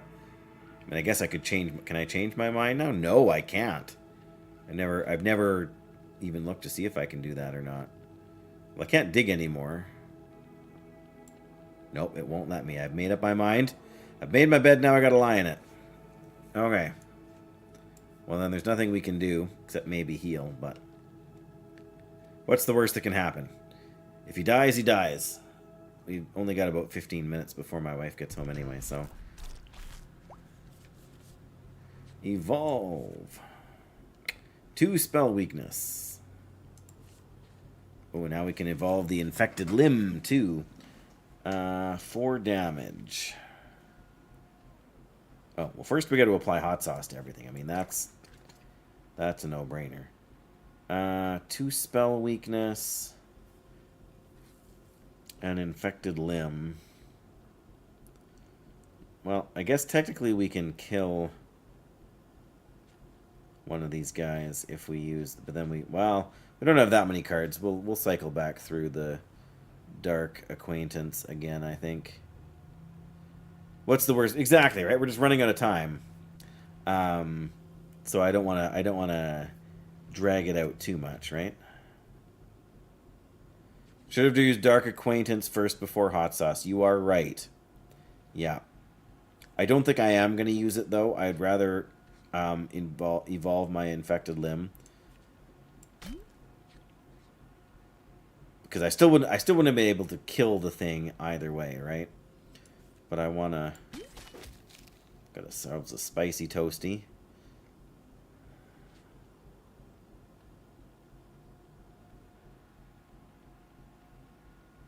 No worries, Doyle. No worries, Doyle. That's the thing. That's the thing about a game like this, is that it is very much, live, die, repeat. It's just sometimes you just gotta try things, and that's part of what I'm trying to do, like experiment a bit more. There we go. We got the flambe for +8 damage, right?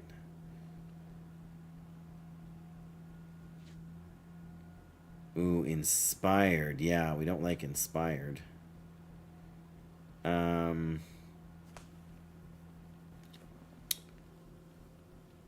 8 and 4 is 12. We need 26 to take out the big guy here.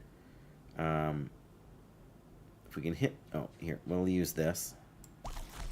There we go. Now he's not attacking. So we can do 4 and then 8. So technically... Oh, well. I can take out this guy with flambe. That's probably smart. Can evolve the limb next time we pull it? Yeah.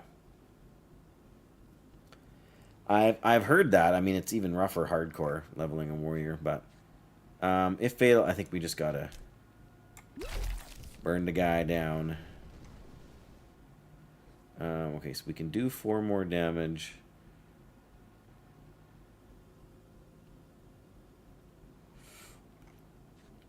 Alright,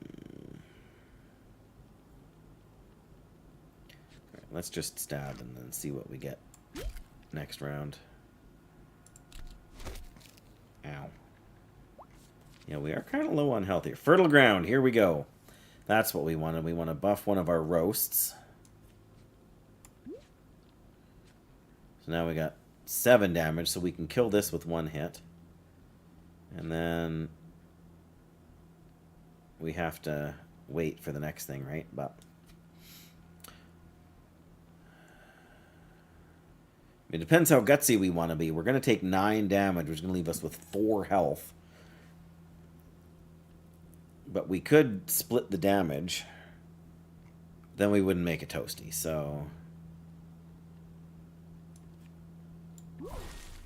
There, see, we got a toasty and a spicy toasty. Oh, because we... Well, I'm not sure why we got the spicy toasty as well, but... we can't kill it now. Oh, because we had hot sauce on it, right? So... Let's just heal up a bit. And this does more damage, so... There we go.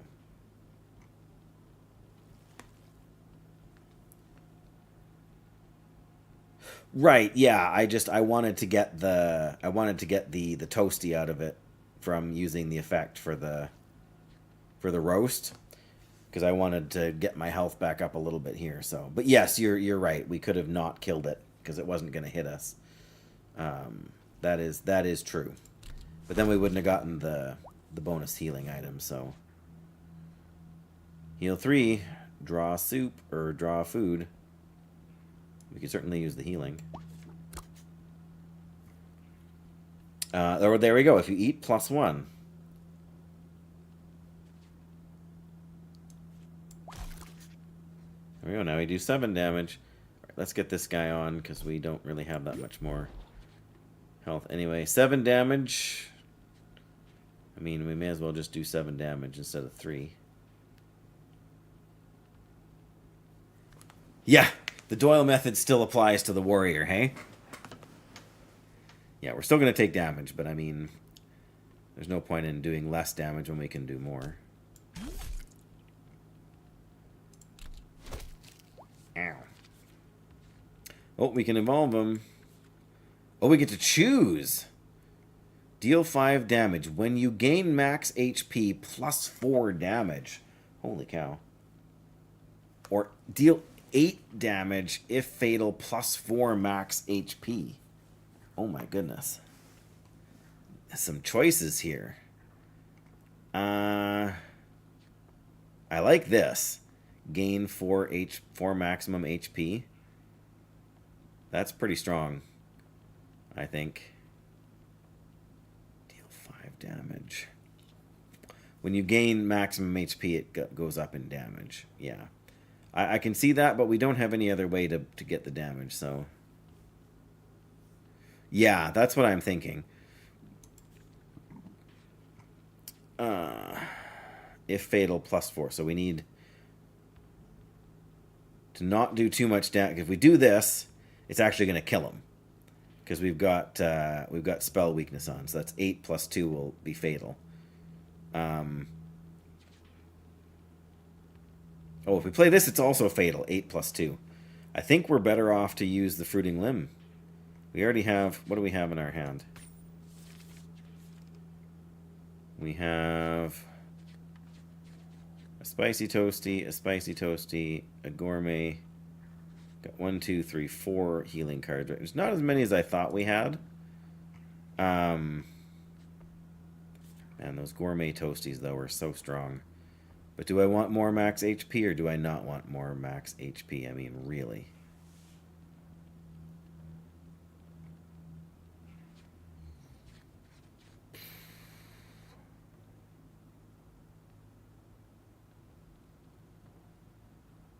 Yeah. There we go. Leftovers. If you eat or if you feed, +2 healing. Oh, right. Okay.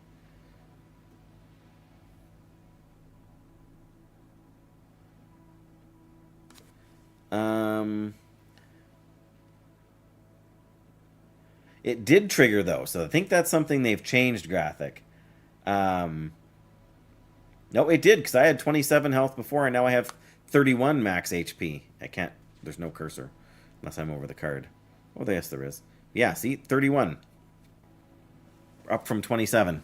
It definitely triggered off of the damage from the spell thing. I've done that before. Neither one of them would have triggered in that case, because it was the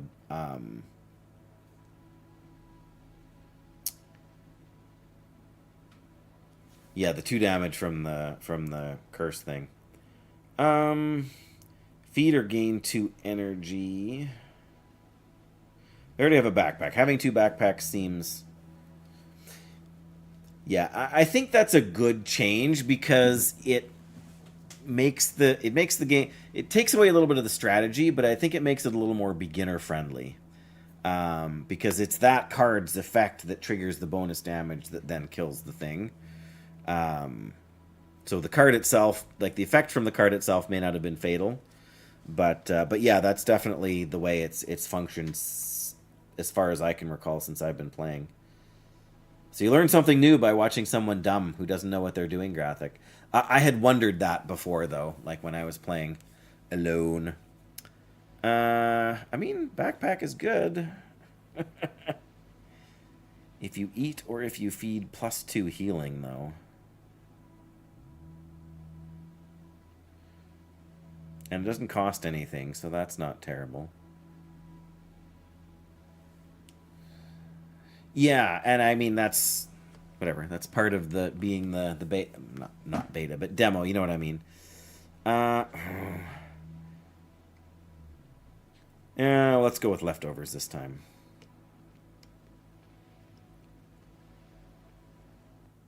Alright, now we've got stuff we can cook.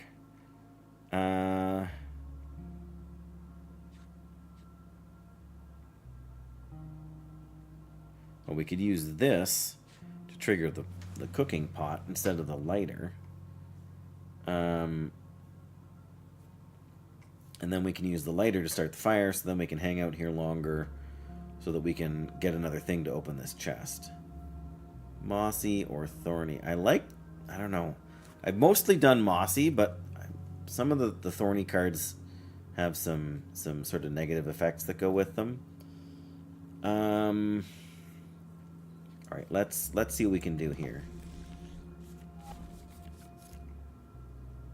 Oh, so you can use the endless soup. Okay, so there's different ones here now.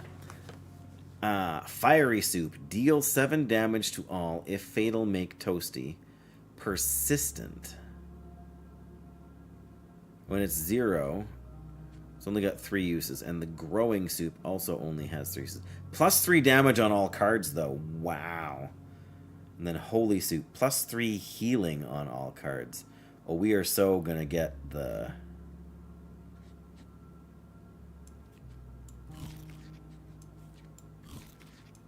We are so getting holy soup. +3 healing on all cards? That's crazy. Or does... Oh, that only is gonna give bonus healing to healing cards, though, right? +3 damage on all cards is pretty strong, too. We'll have to try and grab that next time. But we spent the food, we may as well get the holy soup. We'll see how it plays out.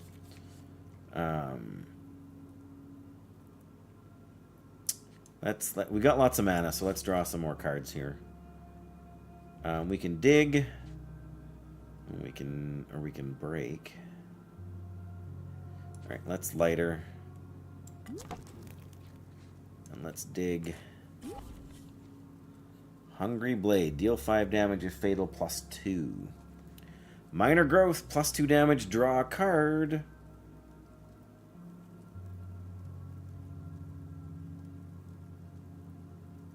There's a graphic... Oh, yeah, you can see that. You're right. It's minor, but it's definitely there. Yeah, because the pot should be in front of that layer. For sure. I think we got to take Minor Growth. +2 damage and draw a card. That's pretty solid. We already have a Scavenging Blade. This just doesn't have enough damage right now to be worth it. Okay, let's use the tool to break the chest here, I think. Get something good, I hope. Inspiration, draw 2 cards. Vicarious Mace, which we didn't have before.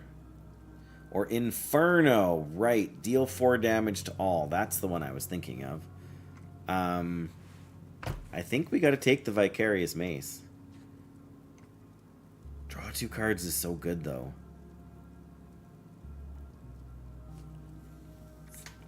If this one had Linger on it, I would take it in a heartbeat. But because you can't always know you're going to need it, you can't always have it when you're going to need it, I think I'm going to take the Mace. All right.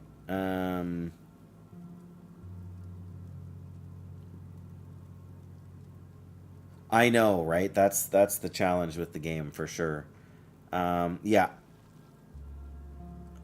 I almost feel like you should get healing for the for the plus, like, because you're resting, right? So if you're resting, not only should it give you more energy, but it should give you health back if you have. That's my feeling. If you have like bonus warmth, it should give you. But that's easy for me to say. But should I use my last? Well, that's that. No, we're gonna save it because we don't need the card draw.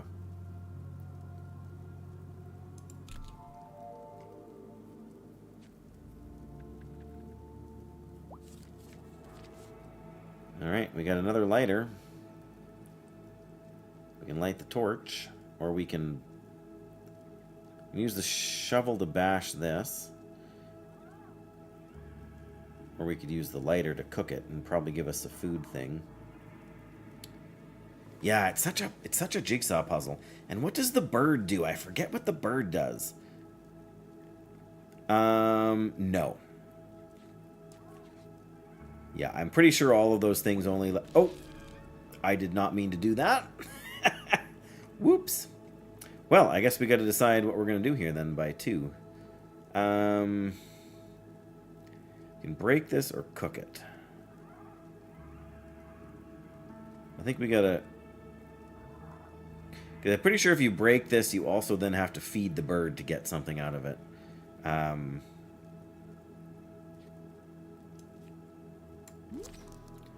Yeah. +2 max HP. I'll take that. I maybe should have saved it for being able to trigger the soup pot later on, but too late now. Yeah, I did it once, and it felt like it wasn't worth it to me, so I didn't bother doing it again. Okay, I feel like Mossy is the way to go right now. Yeah, that's true, like... And maybe there will be a tutorial for the actual game. Well, we're not taking any damage right now. We could bash the skeleton here and see what we get. A whispered secret. Unlock or reveal or fix. Okay. But it's temporary, so if we rest, we'll lose it. So let's unlock Mossy. And we don't have to leave right away, and we're not going to take any damage. Let's see what happens. If we can get another thing to break, we can break that. And just see what the bird does.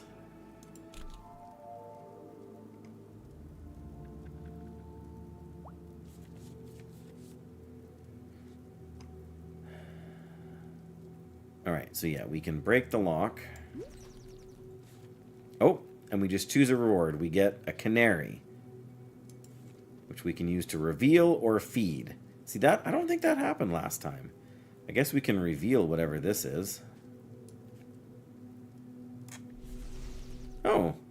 Warm feeling. +3 max HP. If you ignite, +3 healing. We can ignite. Oh, plus 3. Yeah, alright. So we can ignite this. And then we get +6 max HP. Nice. There's nothing else to ignite, otherwise that would have been super sweet. But so yeah, if you knew you could get that, right, then that would be super useful, because then you could know you could do that before you lit the fire. Anyway, I'm not going to stay here now and take 7 more damage for no, because there's nothing else to gain. But well, that was from the invisibility thing that we, or whatever, the hidden thing.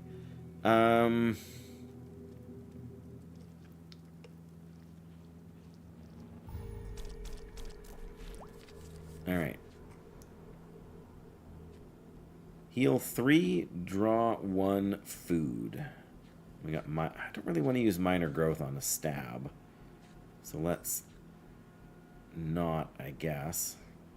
We'll have to try and draw back into it, but heal 3, draw a food. Maybe we'll be able to get well, it just draws a food, not another card. +3 healing on all cards. That doesn't help me right now. Because it's not going to add plus healing on my stab, is it? Maybe it will. Maybe it'll add apply hot sauce to all and heal 3. I'm going to try. Well, this draws a card. Well, I'm going to try it because I don't know what it does. It does nothing. We just wasted a use. Now we know. It only adds healing to healing cards. Or cards that already have a healing effect, which makes sense because you can't add damage to, like, the hot sauce card, for example, right? So, I am going to use this. Am I going to use this on the stab? I guess so. Now we got a roast. Deal 3 damage. I mean, we're not going to kill anything with it, but I think we may as well use the hot sauce. Oh, but we can roast this guy so he doesn't... Or I guess we can stab one of them too. I know, right? There's got to be some way that you can do that. Well, maybe there doesn't have to be, but there should. It would be an interesting mechanic. Okay, well, honestly, we can't kill anything, so we may as well prevent you from dealing damage, and we may as well prevent you from armoring up. And we'll play Pocket Lint. Wasn't too terrible. Now they're all wanting to damage us. When a card gains damage, +2 damage, yeah. Okay. If fatal, gain 4 magic XP. Deal 7 damage to make it toasty. I want to use this, but...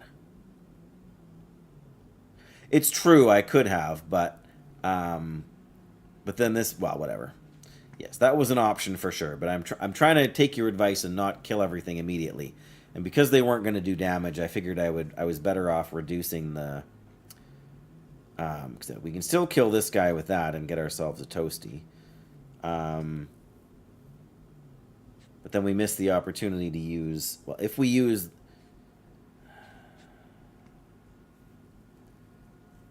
Do I want to use the Dark Acquaintance now? I mean, I want to, but then if I do that, I can only use one of these other abilities.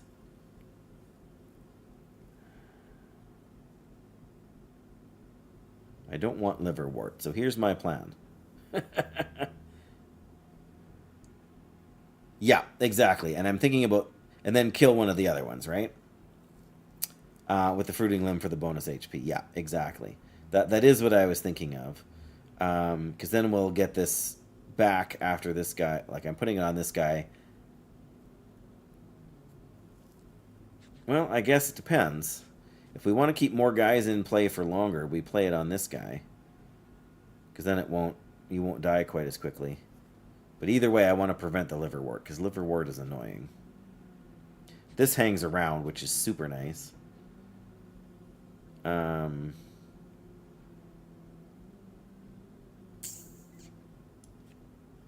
Okay, let's try this working theory here, right? Okay, oh yeah, we could do... See, now we could have done this anyway. Actually, if we play this, we end up killing that guy. It's not going to stop any of the others from... We're going to take 12 damage. Yuck. Oh well. Suck it up, princess. Well, now he's going to deal a... Fertile Growth, here we go. We want to put that on the Flambe so that Vicarious Mace also gains damage. Brilliant. When you kill enemies quickly enough and have enough mana, you can use the dark... Yes. Yeah, for sure. So if we get it back right now, it's going to trigger it, and then it'll be 0. And you're right, you can keep throwing it back out again and again. Especially when it's 0. Okay, so the only thing is happening is we're getting a liverwort from that guy, but we can't stop it. So we should kill something with flambe so we can get the gourmet toasties, and then actually we can... Look who knows so much, huh? Well, it just so happens that your friend here is only mostly dead. There's a big difference between mostly dead and all dead. Welcome, Benthic. It's been a little while. I mean, I'm hardly streaming lately, so that's my fault, right? But good to see you. Thank you for that wonderful Princess Bride quote. I'm afraid you're coming in pretty near the end here. I'm going to wrap up this combat, and then I'm going to have to stop for the day. Oh, hi, Mark. No, good to have you here. Good to have you here.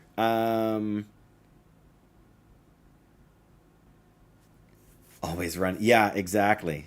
Just.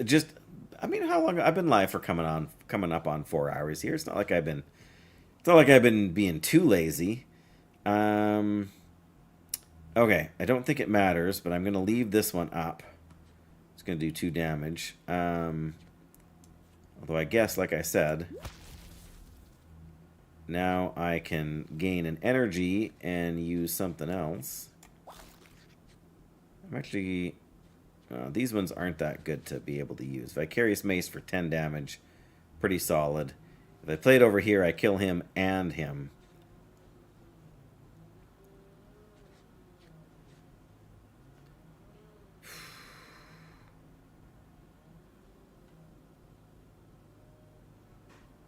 Read any good books lately? I have been reading my way through the Wheel of Time books again. I'm about 2/3, maybe coming up on 3/4 of the way through the series. That's what I've been reading lately. It's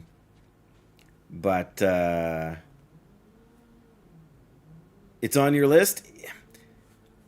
I know some people have issues with it, because it is very long, and occasionally it feels like you're mostly reading filler. But it is a very good book. I really have enjoyed it. Alright, I'm just going to stab this guy for 1. That'll kill that guy, and then we'll move on here. Yeah, and now we can evolve this. Oh, okay, we still have to... Why is it still showing 1 mana? Oh, because it's still got to evolve 1 more time. Right, okay, well then we'll go Gourmet Tasty, and we'll get you out again. There we go. Okay, that makes sense. The Bloodstone Saga. I'm not familiar with that. Took 3 days for 3 books. Wow. That's some serious reading. Oh, Blood Sworn. Okay.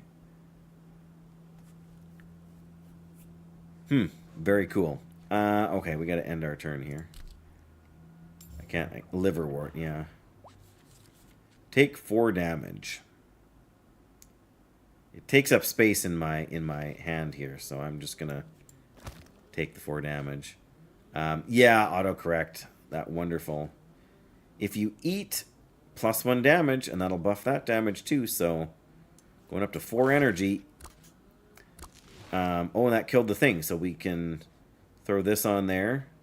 Get him 1 closer to evolving. If we eat, +1 damage, so we gotta play the Spicy Toasty. So that triggers. There we go. We got 9 damage and 14 damage. And this guy takes 3 spell damage, so we might kill him here. I don't know. Let's see. 16. He's going to die here if we use this card. But he's only armoring up, so let's just wait. Fantasy series set in the world of magic battles, Norse mythology. Okay. Yeah, there's so many books nowadays, and so many good books. Like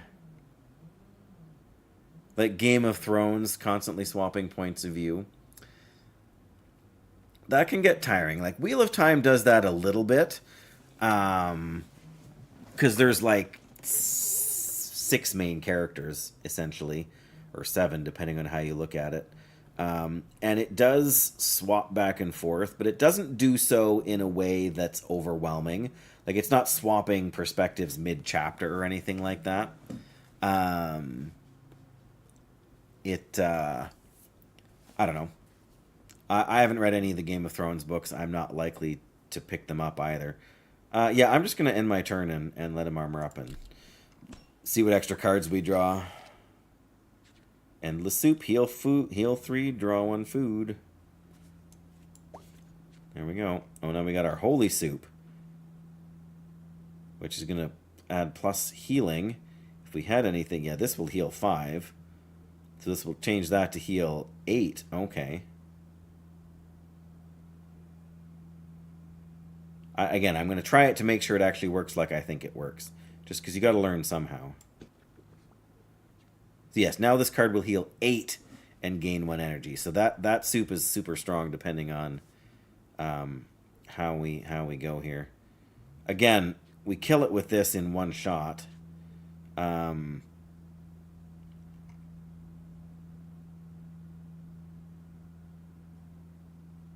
we don't kill it, we are going to take some damage. I don't need the 1 energy. I don't need the 8 healing right now, so there we go. We may as well just kill him here. There we go. Ah, okay. Oozing flesh. Ugh, when you heal, make ooze. Fix or feed. Ooh. That's a passive. Those can clutter up your hand quick. Passive. If you eat +2 max. I've done this to great effect before too. The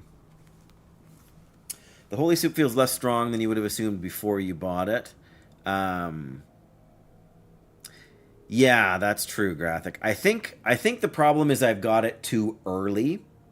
If I got it later in the game when I had more healing cards, and if you saved it until you had like 3 healing cards, because like you want to use it on cards that don't consume, and there are 1 or 2 cards that heal you without being consumed. And so if you could save it for when you could use it with those specific cards, it would be better. But yeah, I agree. It's a little bit lackluster, but I think it's one of those things that is really going to depend on what you have in your hand and what your build is giving you. Like if I was able to buy it in a couple of rounds when I have more cards, or there's those bite ones that deal damage and heal you at the same time. Great to get your HP up. Yeah, so if you eat in camp, then you bonuses buffs your max HP. I am going to take this. Mind you, ooze we could use to, well, it's only if you heal, right? And this gains energy and heals you as well, but let's go with that and see how we do. Oh man, we're coming up on the boss too now.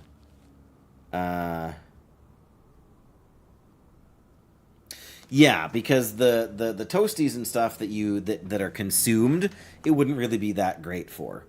Because then they're gone after you use it. But those few abilities that heal you as you use them, it definitely would give them a bonus. So I'm actually going to stop right here. I don't want to quit. There we go, settings. And then I want to change to regular windowed. Can we... No.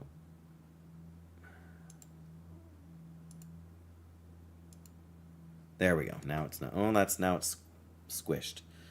No,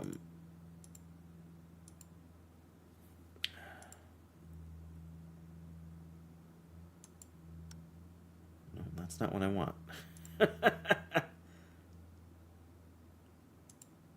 No, I want just windowed. There we go. Now I can. No. Okay, except that's like because I've got the resolution too high. Oh, again, that's not there. But yeah, now at least I can do stuff. But yeah, all right, it's been great fun. I am hoping I can keep going on this run tomorrow after I'm done all my errands and running around and whatnot. So that should be good. Thanks so much for hanging out for this whole time, Graphic. I really sticking it out for the long haul. I appreciate that. Great to see you around, Benthic. I am trying to I'm doing a bunch of home renovations, Benthic. So I was painting for the first 2 hours of the stream in our living room, And then Graphic and I have been Graphic has been playing this game for quite a while in beta here, and I've been he's kind of put me on it here, but yeah, it's good fun. I like the puzzle aspect of. I mean, combat is a bit of a puzzle too, but camp is a very different sort of puzzle, and I think there's lots to do with it, and lots of ways that they can keep evolving. And it still feels like there's parts of it that are a little clunky, and the risk reward is, I don't know. It's hard to describe. I'm not going to try it right now because I really do need to go. Not just because my wife will be home shortly, but because I also need to use the facilities. But great to have everybody here. Doyle, I hope you have a great night. I hope you stay safe out there. And there's a chance later in the month that I will be hopping back into WoW for a while. But probably not until like the 20th at the earliest.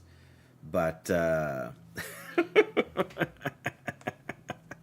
oh yeah, you clipped a clip earlier in the stream, didn't you, Graphic? I'll have to go watch that after. But yeah, appreciate you guys all. You're all fantastic, and it's great to hang out again. And I miss doing this, and I wish I could do it more. And I'm gonna try my best. I got obviously another couple coats of painting and then priming, and one more coat of priming hopefully, and then some painting to do down there too. So hopefully we can kind of integrate that and at least have a little bit of chat. Don't think I forgot about you, Fenaria. You probably had to go, but again, I remember you being here and I appreciate it. And one more time, Graphic, 52 month resub. Graphic is the champion of all time. Although, to be fair, he's one of two long-time subscribers, and you guys are all fantastic. But don't feel like if you are not a subscriber that you are not also fantastic. Just a different kind of fantastic. But I'm rambling, and I gotta go. So, bless you guys. Take care, and 3-minute poop song. Lovely. Lovely.